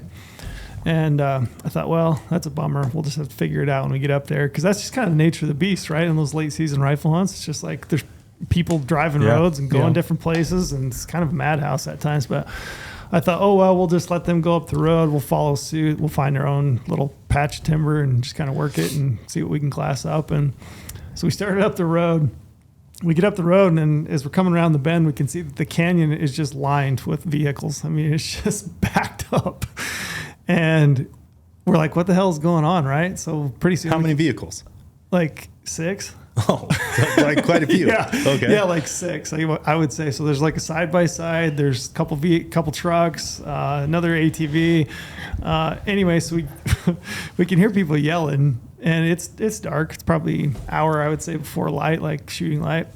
And we kind of get up and we walk up there. And what happened is the guy that was the lead vehicle, the truck that went through very first, he was like, I'm going to hunt this area, and I'm going to be the first guy up there. And he got to a narrow spot in the canyon where you couldn't pass on the uphill and you couldn't pass on the downhill. He wanted to be that guy who's just slowly creeping the glass from his truck. Exactly. Yep. So it was cliffed out on one side. The other side definitely couldn't go up and around it. And then I guess at one point Mother Nature called. And this guy was so hell-bent on being the first guy up there that he just pulled out there in front of his truck, dropped trowel, and just did his thing right in the road while everybody waited behind him. And he did. He waited. He would not let people back. He almost went to fists. I mean, honestly, I respect it. You got to respect that. How do you not? You know what I mean? Like, you're willing to take a shit in the road in front of everybody just to be the first? This guy was not letting people pass. Oh, boy. But that was one of the more interesting things I've ever seen on a rifle hunt. Were you just laughing? Oh, yeah. At that point, what could you do? I was just like, you got 3 other guys that are behind this guy that are up there in his face. You know, this guy's trying to take a shit in the road because he's got to go. So you got to respect it. And he wants to be the first guy up there. And I remember it did start to, and finally he just got in his truck, and he did wait. He waited for it to get light. People couldn't get around. And he actually shot a buck. He did? It worked. It worked. He did shoot a buck. I mean, yeah, it started to get light, gray light. He had a herd of deer that crossed the road in front of him. He jumped out and shot one. It was like a 140-inch 4-point, but it worked. It worked. That's an interesting story. Yeah, I don't have one like that. I never told you that. No. That was one of the more interesting behaviors I've ever seen on a rifle hunt. But that is something that kind of does happen quite a bit, though. Like, you leave early in the morning on one of those late season hunts. Mm-hmm. Like, I've hunted with my family all the time, and like, you know, you try to be the first one out on this certain two track and just driving, and all of a sudden you get to a vehicle in front of you, and like, they, in my eyes, they have full right to go as slow as they want, to do what they want, because they beat you there. Unless you were trying to actually like talk to them and be like, hey, I'm not going to hunt right through here. I'm actually trying to get over there. Can I get around you and go hunt over there and hunt a different spot? What if you're in a truck and there's people that come up behind you on a side-by-side or an ATV? What do you do? As long, like, it depends on this certain because you area. can't go as fast as they can. I know, but like, if they beat you there, though. Okay. The guy beat you there. You should have woken up earlier. I've had plenty of people get pissed. Yeah, this is when this is when you can't be a dick and just be driving slow. This is when you have to talk and be like, hey, do you guys mind if I go creeping through here because I'm looking for a deer off the road and then I'm going to make a stalk on it? I just pull over. So my situation, this happens to me all the time. So I'll be in my 4Runner or whatever it is. I had a Titan back in the day. And I would be like, I'm going to go for a hike. So I would be going up the road in my truck. And I'd be going slower. And you have guys come up behind you on a side-by-side or an ATV. I just pull over. Yeah. Do you pull over? I pull over a lot because my thing too. Or do you just figure I was the first guy here? No, like that's when I'll have a conversation. I'm a nice person and don't like confrontation at all. I hate it. That's why I don't talk. You wouldn't have been up there in that guy's face? No, I just said like, hey, like what's your plan? What's my plan? And if you want to go past, I let people go past all the time because people then, in my eyes, if you're going to go around someone, that person now that's in front, they're going to probably go faster through this area. I'm just going to glass up their leftovers. And I've killed lots of deer that way when people just drive by and they're going to keep going. And we're like, well, now let's just sit here and glass. Would you be mad if you're the guy on the side-by-side? And that's in the second position, you're behind a vehicle. I would be mad if I was trying to go somewhere. If I was trying to go somewhere, like if I was trying to go, like I wasn't even thinking about hunting. I'm not hunting anywhere spot. here. I'm just like I said at the beginning. I'm trying to get 3 miles over to here because that's my hiking. I would spot. be mad then, but if I had the same plan as him and he beat me there, this is back to my old waterfowl days. Like we used to just sleep out there because we hunted waterfowl public land, and it's like whoever's there first, that's your spot. You know what I mean? So like if I was hunting, if that was my exact plan, but he beat me there, no, I wouldn't be mad. I'd turn around and try to go somewhere else. Yeah, that's why I think communicating when you do get in these situations is always better. And even if you're like on that side by side behind a truck and you finally like you're on his ass the whole time, he's not letting you through. Finally, if he does stop for a little bit, to maybe he's stopping and glassing, you can get out of your side by side, go up and walk and be like, hey buddy, like I know you're here first. Do you mind if I creep by? I'm not going to hunt this little area. Like actually talk and be honest about. Don't be saying I'm not going to hunt. And all of a sudden you see a giant deer and you shoot it. Like that'd be a really dick move. This has happened. I guarantee you this has happened. But like for sure. you have to communicate. And I think most hunters will communicate. There's always people that are. How are you going to communicate if you don't have the guy's number? I can't text him. No, I mean, you're following him. I'm just kidding. I just said he stopped. That was a joke to the previous part of the podcast where a millennial can't talk to somebody. They text. Now, literally getting back to the topic of like ethics and morals, like is it ethical what he did? Like to block those guys out? Is that ethical? Not really still, but like I mean, it depends on the hunt. I was annoyed. I was pissed. But that's the thing. I don't know. It's it's a gray area. Were you going to hunt that same spot that he hunted and killed? We didn't really know because I'd never been to the area. So I was like, I just want to go up there in the dark. I'll go up in the dark, let it get a little bit light, and then I can fan out from there and kind of figure it out which direction I want to go, which I didn't really have the opportunity to at that point because I was blocked off until it got light. But I was pissed. I would be pissed. Yeah, everybody was pissed. The whole line of people was pissed. Yeah, because I'd be upset, like I said, if I was trying to go somewhere and had a buck that bedded the night before and wanted to park my truck and hike somewhere. That's when I would be more upset. Was not letting anybody by. It was, looking back on it now, like hindsight 2020, it was hilarious. Yeah, I mean, you got to respect it. Yeah. You have to. Yeah. Yeah. That's a tough one, but that's the situation you run into. Yeah. And I've done it before where we leapfrog. We'll constantly we drive and I'll be following someone. He'll pull off because he wants to glass there. And obviously you're not hunting from the road, but you're glassing from the road. I'll go by him, keep going. I find another area to pull off. We get out and start glassing. All of a sudden, 30 minutes later, he comes up behind, keeps driving. I'm fine with that. That's a situation where it's totally cool. Everyone knows what you're doing. You're pulling over. They're pulling over. I might wave someone by. I think blocking access is unethical. It's very unethical. For the record, I would say I think what he did was unethical. Blocking that was technically blocking unethical. it. Yeah. I think it's poor etiquette. Yeah. Yeah.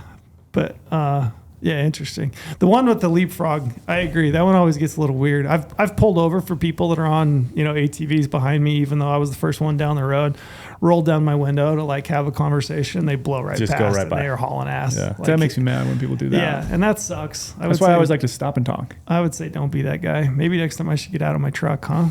And just like flag Take him a down. shit in the road.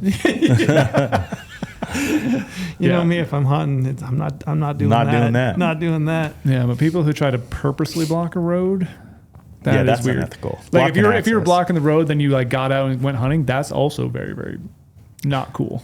Which happens. Yeah. Oh, that was the thing. That was the jam back in the day with Utah. Ugh. Park in a very certain spot where there was no passing, and you got out and hiked from there. Yeah. That's just asking for something bad to happen to your That vehicle. was the Utah special 10 years ago. For sure. Yeah, just My dad had sent me a text the other day. Actually, he was me and my brother. He's texting me big bucks of whitetails. He was blocking the road. No, he said he's out here dropping trees. Brady. I mean, no, honestly, he's on a Facebook group. The a go-to Facebook Utah forum. was to park perpendicular to the road. Yeah. At like to block access points. That's like you definitely did it. You know what I mean? Like you. Yeah, you only have one purpose. My dad's screenshot of this Facebook thing. It's a big bull that just got killed in Nevada, and all the comments are like, "Oh, I wonder how many roads they blocked." Like when they slashed tires back in the day, they did that to me at blah blah blah twice. Like talking about blocking roads and people that got slashed tires and like, oh, this big bull just got caught. It wasn't this. They're not talking about this year. We're talking about years past, running into the same group of people doing that same thing. So my dad just sent screenshots. Yeah. He's like, "Hey, I hope this doesn't happen to us anytime." Like, It used to be running into that people honestly used to be a pretty big thing 10 years ago. For sure. Nevada, Utah, Arizona, like it was a real thing. All these things we're talking about are the reasons I'm remembering why I really like rifle hunting, because there was like this competitiveness that it felt Way more so than way archery. more so than archery Yeah. or muzzleloader hunting. I've heard some nasty stories about archery guys having those big units and then almost going to get in fistfights with people trying to go after big velvet bucks. That's I mean, like I'm few and sure far it's- between with archery. Yeah, I though. feel like rifle hunting, there's just so many people in the field, and it's always, a lot of it is like, who is the first More guy archery And- tags and rifle tags. to the spot? Well, the thing with rifle though is the weapon that you have is capable of changing the game, Yeah. changing the setup. With archery, I mean, okay, some guy's going to shoot from 100 and you're going to shoot from 60. That's way different than you shooting from 300 and the guy shooting from 1,000. Yeah. Like over the top of you. Rifles are capable of So I'm that. just saying, there's more Bows pressure aren't. more pressure in the field. Like Charlotte said, there's not as many people in archery. There's more people in archery than there is rifle hunts. No, Yeah, there is. there's more rifle hunters on a general season deer hunt in Utah than there are archery I'm hunters. talking about other states. Fair enough. Like you go Yeah, on I mean, your OTC I would OTC say elk hunt. I would say compared. I would say generally just the nature of rifle hunting, the perceived pressure is greater because The you're like competitiveness the is greater with competitiveness rifle. is definitely Because greater. the weapon that you have is capable of capable of changing reaching setups. out. I Yeah. agree. It brings out, to me, in my opinion, it brings out the worst in some folks. Oh, for sure. Sorry, Brady. I know you're a rifle You guy. put I'm just thinking about just all think the about archery this. experience. I think Just- I know of more archery people getting pissed off than I do rifle people getting Dude, pissed I off. don't. Not me. Just think about this setup. Just think about this for a second. Colorado, third season, the OTC hunt, and there's a full put together 6-point in a basin that's glassable, and multiple people have seen it. That is going to be a very different situation. Very different situation than bow hunters glassing up a solid 6-point on the opposite I ridge. think elk's a little bit different. Like archery is more easier to get pissed off when you're talking about you got a bedded buck and you got guys who are going to try to be competitive and try to go kill that together. And then that's when things happen more because it's a bedded deer compared to a bull you still have to call in. So there's still a lot more luck there. With the rifle, you can sit there and shoot. I mean, valid, but just think about the competitiveness with a dozen guys with a rifle. Yeah, and there's that's a why you bull, al- that's why you do always a have full put together bull, which big animals make people do some really stupid shit. Or just any And animal it's in general. rifles, Yeah, as opposed to that same bull with archery hunters. Like it's just not going to be as competitive with the Yeah. archery guys. How do you guys feel about foot races in rifle hunting? Hate them. Do you I have a- do you participate? I in them? have a very similar story with that one as well. Well, no, I shouldn't say similar, but on that thread. I've never had the wounded animals thing happen to Yeah. me, but I've had people shoot over the top and I've had foot races before. Foot races more so than anything else. Do you participate in them? I have. Yeah, I have. I have. I have. Yeah. I mean, Yeah, I what do remember you one do? time. Yeah, I remember one time pulling up. We were the lead 4-wheeler. Me and a buddy pulled down to like the end of a road, which is kind of the start of a hike up to a ridge where we were gonna glass. Another guy pulled in behind us. He was in a tent, heard us go by, jumped on his vehicle and came ripping out behind us. That's where he was planning on going that day. Pulled in behind us. We're getting our rifles out of the cases and trying to get our shit together. This dude jumps off, takes off down the road. And I remember I went a different direction because I was just like, I don't want any part of this. But a part of my hunting party was like, hell yeah, I'm in for a foot race. Yeah. I'm in great shape. I'm going for it. And he took off and he did. He beat the guy to the top of the ridge. You know, while that guy was huffing and puffing. I think at one point he passed the guy and said something to him. Yeah. awesome. Respect that. Yeah, I'll tell you who it was later. You'll know. I respect that. I would. Saying something. I respect. It'll make complete sense. But how do you feel about a foot race? Do you do it? I hate them. It takes the enjoyment out of it. Yeah, it sucks, huh? Yeah, it takes the enjoyment out of it. But I've definitely done them. Brady? Multiple times. Foot race? I don't want to do anything, get in a controversial thing with someone. I'm just not going to do it. I don't think a foot race is controversial. No. If I It's so personal too, right? And I'm not a competitive. I am competitive, but I don't like that feeling in me. It wells up into me, and I don't like the rage monster that I can become when I become competitive.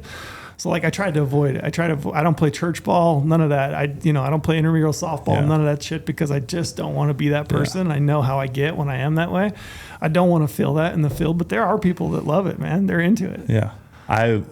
Same. I mean, you guys saw me at SIG games in the competition.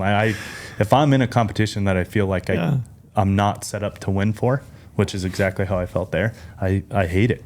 I can't stand it. Like, it really brings out a bad side of me. Mm-hmm. Now, if I'm in a competition where I feel like I am set up to win, like, dude, I can go. I know I can go. I know I can hunt. I know I can shoot. I know I can find animals. Like, dude, I'll compete. I think all that, though, to me, it still taints the whole experience. 100%. I respect a deer way more than that to try to do it. And I think for some people it does. It does. I know, but that's for me. That's like my it opinion, definitely takes away the experience.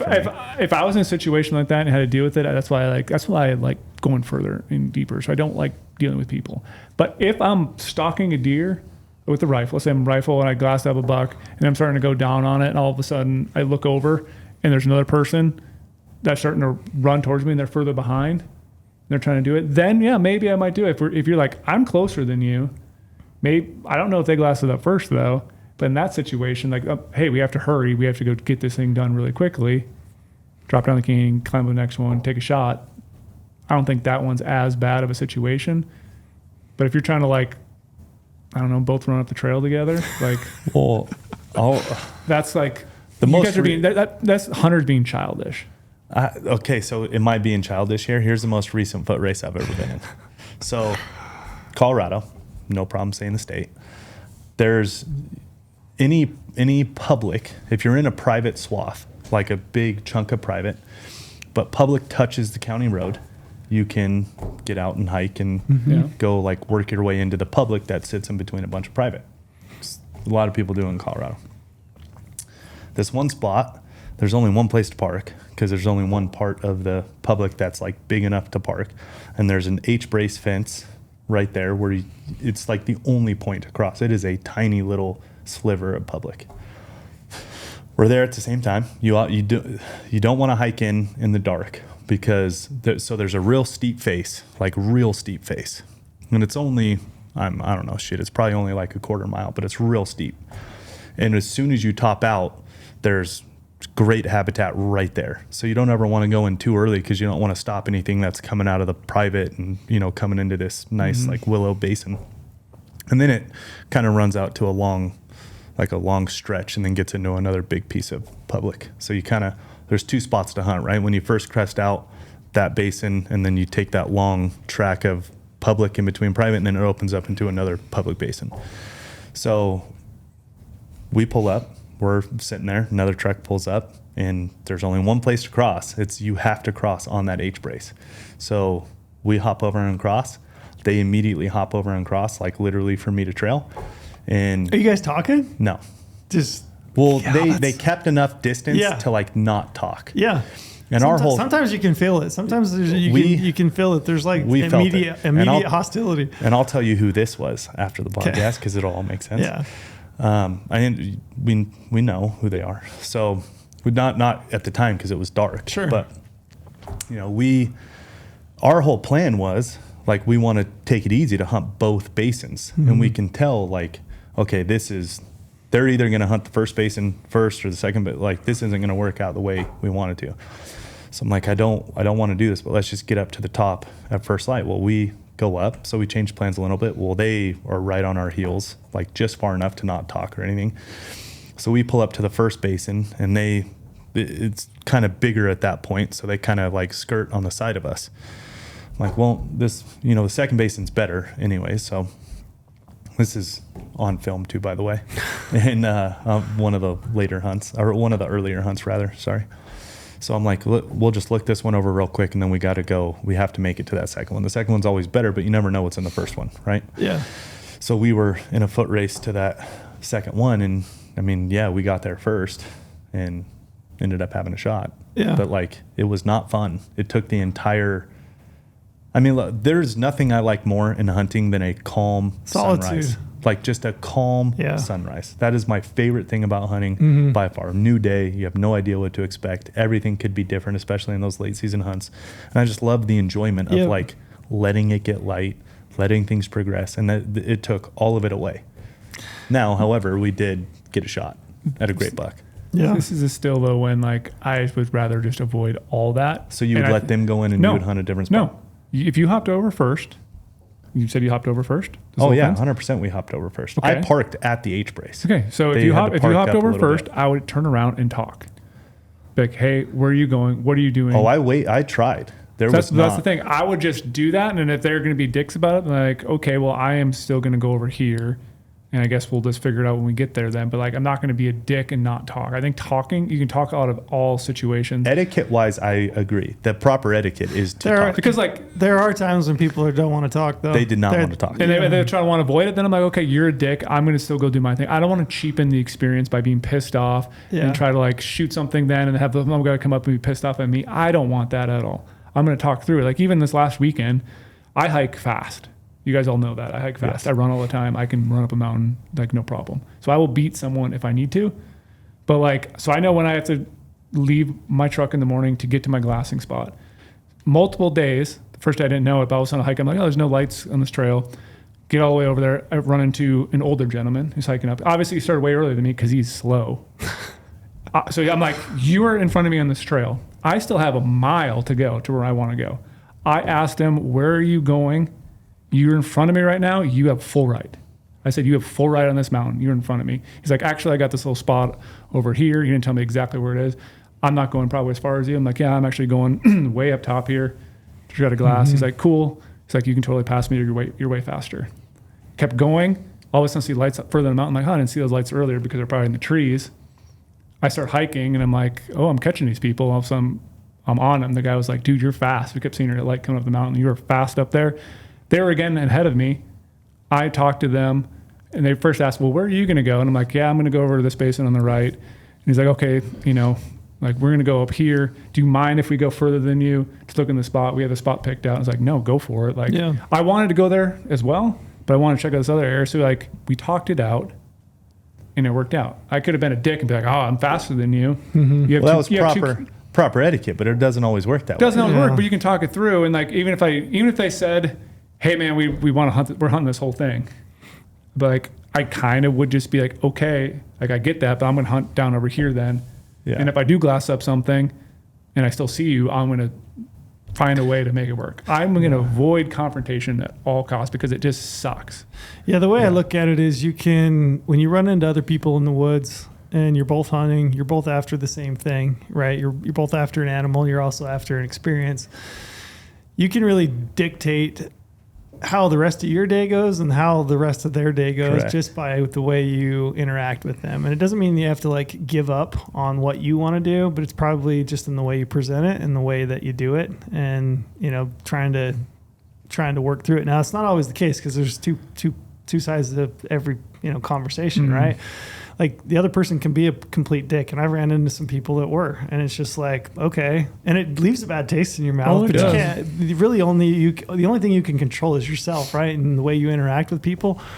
So yeah, I would just say, try to keep that in the back of your mind as much as you can. It's like the interaction that you have with other hunters when you're out there is it's either going to make the experience improve upon it, and it's going to be a great experience whether you get an animal or not, or it's going to taint it. Yeah. And again, that's whether you get one or not, right? Like I guarantee the individual that shot the buck that we were talking about earlier that ended up getting that buck, I don't know whatever happened to it, but I guarantee that guy doesn't think the same about that animal as that he would. No, because it was a horrible experience. Wish it had never happened. Probably wishes he would have did things differently, like calm the situation out, figure out who did things. But then like, let's jump to a different situation. Am I being a dick sometimes then? Because I know you're always a dick. Yeah, probably. Yes. Like we talked about the hunting other hunters, you know, I like using pressure to your advantage sometimes. Yeah. So on a hunt back in the day, there's this one little spring that has water, and it's a far ass backpack hunt, like super far in the mountains, like I'm talking 10 plus miles. I'm hiking back there, but I know this little spring has water, so I can get water there. But I'm getting up, there's horse guys there. Horses need water every day. That's the only water, so the horse guys have to camp there. So I'm like, I'm just gonna go further. I can melt snow, I can do everything, so I can go way further. Then I can realize in my head, I'm like, every single day now though, I'm gonna have horse guys probably coming up the mountain earlier because they're really quickly. So we have to wake up even earlier and get out further. But then they're gonna see us out in these ridges, and then it's totally fair game. So am I kind of being a dick then by going further and realizing they have a crutch because they have horses and the horses have to water every single day? I don't have to deal with that, and I'm going further than I eventually wanted to get to basically camp on my spot, and that way I'm hunting there too. I don't think so. I think that's so more either. strategy. Yeah, I think that's it's not just- being a dick. That's I think strategy. I think it's just Their part, strategy part, is using part of horses. strategy. Yeah. Their strategy is horses. Your strategy is not. They did. I think that's just straight They strategy. did still end up killing my target buck too. You're so trying like to, they did still earn it because one day it was like really foggy. I'm like, oh, we're not gonna be able to glass. They were hunting after horses that went down one ridge and ended up shooting a deer. And I was like, oh, that's baller. You still have to hunt to your own strengths. You still have to hunt effectively because the point is being out there is just to hunt and harvest, right? Yeah. I mean, it's to kill. It's like you can't. You can't be unethical. Like I think spooking their buck out, you know, like if they got a buck and you're like, man, I'm going to run that thing into the next I've had canyon. that happen before. No, I've had that happen also. Yeah. Elk hunt. Yeah. I've had people go out and just absolutely spread out and run a whole canyon and push everything out. Yeah. Which sucks before opening day. That's wrong. Yeah. I think that's wrong. So I don't think that you did that, but I mean, you know, you still have Using to something hunt. to advantage, you still have to hunt. Yeah. I was going to camp there. Well, now I don't because you obviously camped there. So Yeah. I'm going to continue going Yeah. because that was my original plan. Yeah. And I guess I was going to hunt, but I think in all this, like, is like, I thought it would be a lively debate. I thought it'd be interesting to kind of run through some of these situations, and I have a bunch more that just random things that have happened. But I think it all goes back to like the golden rule, right? Which is kind of like do unto others as you would have them do unto you. I think that's like the thing that you would want to keep in the back of your mind through all of this is like, would I be pissed if somebody else did the thing that I'm considering doing right now? And if the answer is yes, if it would taint your experience, then probably don't do it. Yeah. You know, that's what I like to go back to too, is like the communication thing when you're back there. Brady's a big communicator. Big I communicator. didn't know that. Because Your like, girlfriend's got to be so happy. She found a man who wants to communicate. yes. Like seeing someone in the field, I'm talking about experience last year. I was discouraged at first because there was another side-by-side drive in this area that we were going to go up and hunt. They ended up parking up on top of a ridge. We were going that way anyway. We go pull up, start talking to them, and find out that they're hunting a different species. As they're hunting a bull, we have deer tags. So in that sense, communicating with them, instead I could have been completely mad, like, oh, they're glassing that spot. You know, let's try to go around and leapfrog them and go over there. But stopping and talk to them helped out because then later I ended up turning up a bull. And we had talked to each other like, hey, like, you know what our side-by-side looks like, the color. We're camped over here. Told them exactly where we're camping. They told us where they're camping. They had like a silver side-by-side, so we knew the color of it. Like, hey, we have deer tags too, but they had a bull tag, so it's a permit area. And if, you know, we're like, if we see a giant deer, I'll let you know. we'll let you know. And I was like, if I see a bull, and they're like, yeah, we're looking for a mature 6-point. Sure. We've been scouting, haven't found one. It'd be awesome to let it know. I turned up a big 6-point, like literally 30 minutes later, they just drove on by and we pulled in like a little bit, maybe a half mile away and started glassing. And then we're like, we need to find these guys. Like we literally stopped hunting for a while, drove all around, couldn't find them, continued to hunt, went back to our camp. And all of a sudden they came up driving by. I think it was, we were getting some gear out of our camp or whatever. And then we were like, tried to stop them. Like, hey, we found a bull for you. Told them exactly where it was. They were super jacked. Like, I'm like, it still should be there. It's bedded down. When they went over there, they killed the bull. They came back, brought a bunch of beers for us. We're super appreciative. Like, Nice. hey, like, thank you so much for that. We unfortunately still haven't turned up a giant deer. We wish we had because we would love to like help you guys out to return the favor. So turning competition in a sense by communicating ended up like obviously working well for that guy, and we became friends. Got his phone number. Yeah. They're still texting on the hunt, like, hey, you guys had success yet? You know, we did see some deer over here. They don't know if you're anything you're looking for, but like they're trying to help later on. It's karma. Yeah. Right? Yeah. It's like communicating and turning what could have been a bad situation and be like, oh, it's this competition. Let's just beat them over there. Yeah. And then they would be pissed at us and we'd be pissed at them. It's like just talking it out. That's the gold setup when you have 2 different tags. 2 different tags is ideal. Brandon and I were in the backcountry in Colorado, and we were deep, like trying to get away from people. We had deer tags, and a group of 3 guys comes running up, and it's like, you don't love seeing people in the backcountry, but it was one of those things, like they seemed friendly. We were friendly. It's like, hey, what's up, man? Where are you guys from? What are you doing? You don't ever want to just flat out ask, like, what are you seeing? What's going on? But you kind of like, get to the point where, what are you hunting? What are we hunting? They had elk tags. We had deer tags. And it was like, dude, perfect setup. Okay. We saw a bull across in this canyon over here, big bull, like awesome bull. They immediately were like, dude, every time we go this way, there's always a group of 3 bucks that cross the trail right here. Like we see them every morning. So we go there they went out to go find that bull. We went out to find the 3 bucks. We found the 3 bucks and they found the bull. And it's like, dude, we immediately became like, hey Best man, friends. thank you. Did we just become best friends? Like, thanks, man. That's awesome. Do you want to do karate in the garage? Brandon actually ended up killing one of the bucks that was crossing the trail. And I don't know if they ever ended up killing that bull, but dude, it's like, that's the best thing ever is when you come across somebody who has a different tag. Because then you just tag team. That makes sense. Becomes awesome. It's where it gets a little bit more complex when you both got the same tag for the same species. That changes everything. I want to ask you guys a question. I don't have a lot of experience with this, but I wanted to kind of get your feel for it. So a lot of 2nd, 3rd rifle seasons, those animals are moving down in the landscape, kind of lower elevations, especially if you get some snow. And you kind of often move into like a more complex mix of private and public. And I don't think it's uncommon, nor do I think it's a bad practice to hunt private land boundaries, like on the edges of public land next to private, because I think it's obviously there's refuge in private land, and those animals, they cross back and forth. Knowing that in most cases, you can't retrieve an animal that you shoot on public land that made it to private. What's kind of the rule as far as distance? What do you guys think on that? Like, how far over the line is enough, in your opinion? I don't think it's, in my sense, how far, in a sense. Obviously, I wouldn't want to shoot like 5 yards, like that close, but like, depends what way the animal's 10 yards? It depends what way the animal's facing. So like if I have a rifle.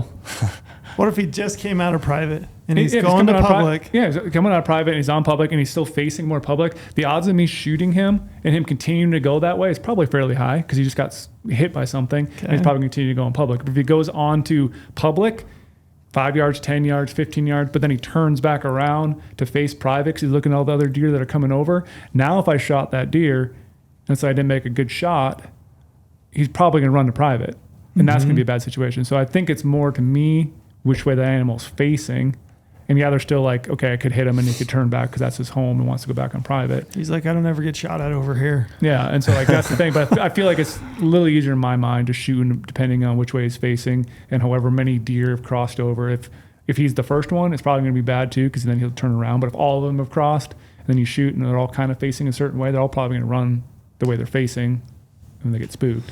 So there's not really a distance. It's kind of situational. I think it's situational, but I think the animal facing is. What about the size of the buck? Let's say it's a giant buck. Does that determine? I mean, because I think in that case too, you probably have time. Yeah.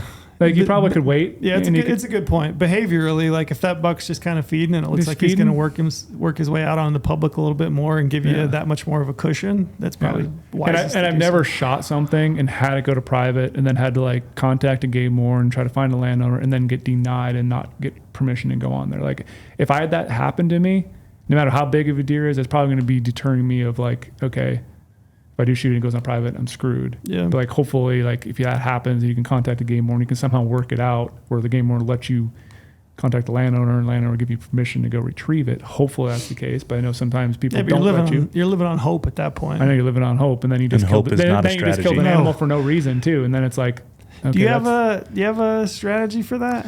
You ever? I don't.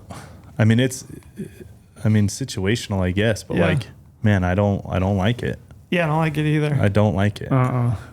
It's not a situation you want to be put in. It takes the experience away Yeah, that's as another well when experience taker. you are in those situations, which I have been in. I mean, literally, the oryx I killed last weekend is this exact situation. And it is one of those situational things that you don't want to be in, but sometimes you are. And it's like, yeah, I mean, you want them miles off any fence in the middle of nowhere, and everything's great, no competition, but it's not always how it works out. I just try to make the best call possible in the moment. I shot a buck a number of years ago in Colorado, and I'd parked on public, walked through on public, and it was kind of sandwiched between two private parcels, and set up on this ridge, and it was kind of overlooking a field. There's a bunch of deer in the field. A bunch of deer came out. This 4-point was following these does, and he came up through, and he worked through the private, and he worked onto public, and I was on public, he was on public, and shot him. Tipped over dead, and this has been so long ago that I was using like a little Garmin E-Trax, with the chip on the inside. Yeah.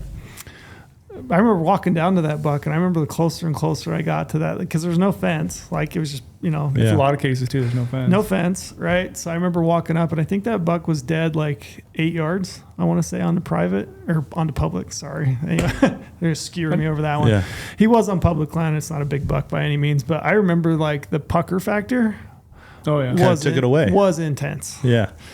And probably nothing would have happened. You know what I mean? But like, I remember being like, this is not a good feeling I'm having right now. I also, to this situation though too, I think landowners need their own set of ethics as well. Yeah, good point. Dude, if you own this land and it's good and you have all this land, like, really, you're not going to let one of your bucks left your private, got shot, and hopped the fence. Like, you're really not going to let somebody recover that because you're that much of a dick over your land. Like, dude, one of the animals left. Like, no one did anything wrong. Sure. The animal just it was on public, drop in its tracks, right? Mm-hmm. It's like landowners need to be held to a certain ethical standard as well. Now, I'm not saying like they should just allow trespass or anything like that. But if you go about it the right way, you contact the game warden, you contact the guy, you don't trespass.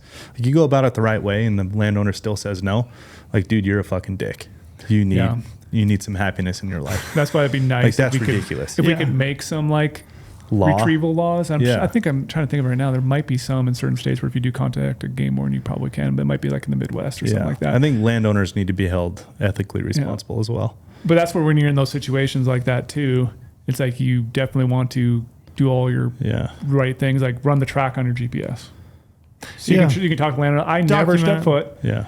Here's exactly where the shot. Hopefully there's snow on the ground or something like that in the late season. Like, hey, you can see the bullet in the snow, the blood right here, and then you can see the blood going that way. It did not come from your land and stay on your land. It's like all this is happening. Took pictures of it. He's dead right. Hopefully he's dead right there, but you can see him. So it's like, I don't have to walk through your property. I'm not going to do anything. Maybe your family's there that don't want to see this stuff. Like, if I can drag it back onto public, I will try to drag it back onto public and then process it there. I'm not going to process on your property. Try to do everything right. You can talk it through to the landowner to be like, hey, I'm sorry it happened, but shot him on public and he went on your land. Kind of bring him back across. I'll say for me, that experience, it kind of left me like, I don't want to play that game ever again. Like, I mean, I've played it a little bit, but it was to the point where I was just like, I don't like the feeling. Do you know what I mean? Mm-hmm. And it's that feeling of like, I know I'm right, but like, am I missing something? Exactly. Yeah. And I didn't like the feeling. I would say there's some really good hunting on the edges of private land, on public. I would just say, if you're going to play that game, try to shorten the distance as much as you possible. Try to make that shot as foolproof as you possibly can, which in a lot of cases means cutting the distance and getting in tight. So are we meaning shoot a bigger cartridge? Maybe. I will. So my oryx, which I had the off-range tag, right? Got really lucky and drawn the off-range tag, thanks to Brady handing his luck over to me in the draw. Manifested it for you. Yeah. And I mean, which I do agree with this one, right? Like, you cannot step foot on the missile range. I mean, that's just part of it. No one can step foot on the missile range. I mean, they're doing military stuff out there. It's like, it's a genuine safety thing. And my oryx was on the fence of the missile range. So it was like, literally, like, I can't step foot there. even if he crosses. Like, and that's not a landowner to, quote unquote, negotiate with or anything. Yeah.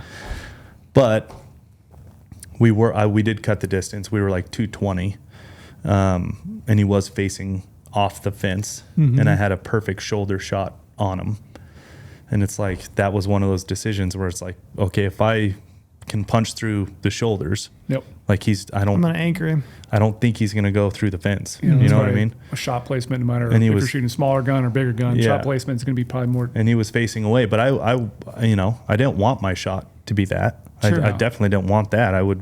it was stressful as hell, because it's like, man, if I don't make this shot and he does go on the missile range, now what? Yeah, because that's when you're like, okay, now I need to do a high shoulder shot, try to drop him. But also you think in the back of your mind, if I do a high shoulder shot to drop him, I'm going to be wrecking more meat than I need to as well. I wrecked some meat. And that's like, you have to think of all those weird things. Yeah. Then like what I think of too when you're saying that, what if we jump back to like an August hunt for elk or deer? You're hunting a border area, you shoot one that goes on to some of the guy's private now. We're talking about 90-degree temperatures. Late season is a little bit easier because the meat's probably going to be fine sitting there. You have your time. But like if it's 90 degrees out, your bull's bacon over there baking in the sun. Yeah. That's a scary situation. Well, in those situations, I would just, if you know where you're going and you're hunting private boundaries, like I'd be pretty prepared on like landowner and contact. Figured out before you go, right? Correct. If you know you're going to play that game. Yes. Yeah, I agree. Like, you know what you're playing, so you might be as prepared as possible. Yeah, if you're going to play that game, be prepared. That's a good point. Maybe find the game warden's number ahead of time. So you're not trying to search for it and figure that out. And the landowner's contact ahead of time. Landowners around there that can be hunting these. Yeah. I don't know. But thankfully, my oryx did not go over the fence. That's a good thing. Yeah. These are all interesting, like questions that only really come into play. In most cases, they only come into play like late season, you know, rifle hunting. To me, I just was like, I don't really want to play that game. I also didn't like, so that same morning there was a bigger buck, right, that was coming out of that field, and my plan was like, as soon as that buck hits public, he's done smoking him, because he's like 220-inch deer, right? Oh, geez. Okay. Yeah, giant deer. But I also, looking back on that, I don't like the fact that kind of, it worked on my own ethics, my own conscience. You know what I mean? I'm like, that buck's so big that as soon as he's on public land, I'm shooting him. You know what I mean? Which legally I have a right to do, but whether I can claim him if he runs back onto that field, probably not. Now what? Yeah. So it kind of clouds my judgment a little bit. So to me, I know that I'm probably weak-minded enough that I can't be counted on to make the best decision in that situation. So I try to avoid it in most cases if I can. But I agree with your point. Just be as prepared as you possibly can if you plan to play that game. I think too, I haven't had a lot of really premium tags. I've had a few, but it's like always in the back of my mind too, how many other people are probably looking at this animal right now at the same time? Oh, anymore. And then it's like, it almost makes me be more aggressive on the stalk, even though I'm probably the only person out there. But I'm like thinking in the back of my mind, there's probably some guided client, not to knock on guys at all. It could be just a normal person too, but like crew of people out there glassing because they took a long time to draw that tag as well. And maybe they have 10 people hunting. I only have myself and my camera guy. Yeah. And like, I don't see anyone, but I'm like, there's probably someone else watching this. We need to go right now and try to kill this thing. And then we go and rush it. And maybe it works out or maybe it doesn't. But like, I also just hate that feeling too of like, you get a premium tag. There's probably other people there. You're hunting a big animal. You don't know, and so you're gonna like just hurry through it. And I'd rather just go slow, hunt an animal like I want to hunt it, take the time, watch it, get a bunch of ditch scope, enjoy the moment, and then kill it. Yeah, which is like that random pressure too of just premium tags. Yeah, and thinking there's a bunch of other people doing the same thing you're doing right now. Mm-hmm. I got one more for you. I love it. I'm already excited. Hit me. I think it's more common. Late season, you're hunting with a rifle. There's more people in the field, even though Brady doesn't think that there are. Not all the time. General season, there's generally more people in the field. Feels like animals are moving, right? Because you're hearing gunshots. At least where I'm hunting, they're usually, guns going off. So animals are feeling the pressure a little bit. How do you feel about taking a shot on a moving animal? Is there a distance that you feel okay about it? How fast are they moving? What's your take on? You're talking about walking or walking, running? Running? How do you feel about it? Because I've seen a lot of deer tip over from on a dead run. The guys have slung bullets at. Oof. I've shot some. My second buck I ever killed, I killed on a trot, and I didn't think anything of it. It's been 30 years ago, I guess, at this point. But yeah, that buck came down the ridge, saw us, cut through a patch of aspen, was working up the other side. I dropped down, I got a rest on my knee. It was just an old 270. Had him in the scope, shot him, tipped him over. He was on the walk. I didn't think anything of it. But I was curious now, 30 years later, and I don't rifle hunt a bunch. How do you guys feel about taking a moving shot on an animal? I think it seems to me it's like it was something more common and maybe accepted back in the day to do that. Because I grew up. So here's the thing. I grew up in Minnesota. We hunted in Wisconsin all the time. We used to do deer drives. That's what I was going to say. Like, you jump shot a lot of animals. We literally did deer drives where you're a stander. We're all going to push deer towards you, and deer are running. And it was common for people to shoot running bucks. Was it unethical back then? No, the October go-to was jump shooting. Like that was the go-to back then. Deer drives, jump shooting, walking through timber. Yeah. Some jumped up, shot at it. Yeah, kick boulders down and in the timber, kick them up the other side. Sure, we did that. But it's like we hiked to a ridge and kicked rocks off down through the timber and tried to shoot anything that might have come out. Yeah, for sure, we did that. I mean, I think running. And now I'm like, I probably want to take a running shot at something because that could be my only shot. Maybe if I waited 5 seconds, 10 seconds later, the animal would stop and did a little turn back and look back at you. But it seemed like back in the day, it was just a thing you did. Like you were like a dead eye if you could hit things, running. I remember my dad and my brother saw this and they were like, man, that was one of the greatest shots you've ever made. People would talk. That was an amazing shot. we were like over those places. People would talk about in the summer we practiced by rolling a tire down. We tape a little thing to it and roll like a big semi tire to practice shooting moving shots. I don't know anybody doing that. You don't? Yeah, that was a Minnesota thing. Oh yeah. You guys got a lot of free time in your hands in Minnesota if you're kicking tires. No shit. It's cold. but walking for sure. Walking? Yeah, as long as it's going to be how far? It's going to be a distance thing. Okay. You got to know your weapon. You got to understand, bullet flight time. Anything can happen, then it could stop and you can hit it in the wrong spot. So it has to be distance wise. I think it's maybe under 200 yards. Okay. 200 yards, you could definitely do it all day. Getting past that, sure, some people could say you could still do it. You could still track and lead into it, and then you're going to hit it somewhere, which then it's like, okay, you're not doing it right for the animal because then you could hit it in the guts, and that's not going to be a good thing. Mm-hmm. But I think if it's casually walking, not doing anything, I can put it in the front of its shoulder and touch it off at 200, and I'm going to smack it right where I wanted to smack it. 200 and under then? Probably 200 and under. I'm not saying I don't know what situationally, maybe 300 you could probably do it. I'm thinking in my head now, but there's a certain point where it's not going to be a good idea. I was trying to think, what did we shoot up there at the SIG games? Do you remember how far that was? That was 600. Moving target, 550 maybe? Yeah, it was 550, 600. It was a long ways. That was a long poke, and I think 5 shots. I think I hit it once or twice. You hit it twice. Yeah, twice. And that was moving pretty quickly. But then I say this right now, and so I killed my bull moose in Alaska, 680 yards, and it was taking a step. But I knew it was going to take a step, and I compensated for that. And I had wind drift coming from left to right, so I knew it was going to work its way into it.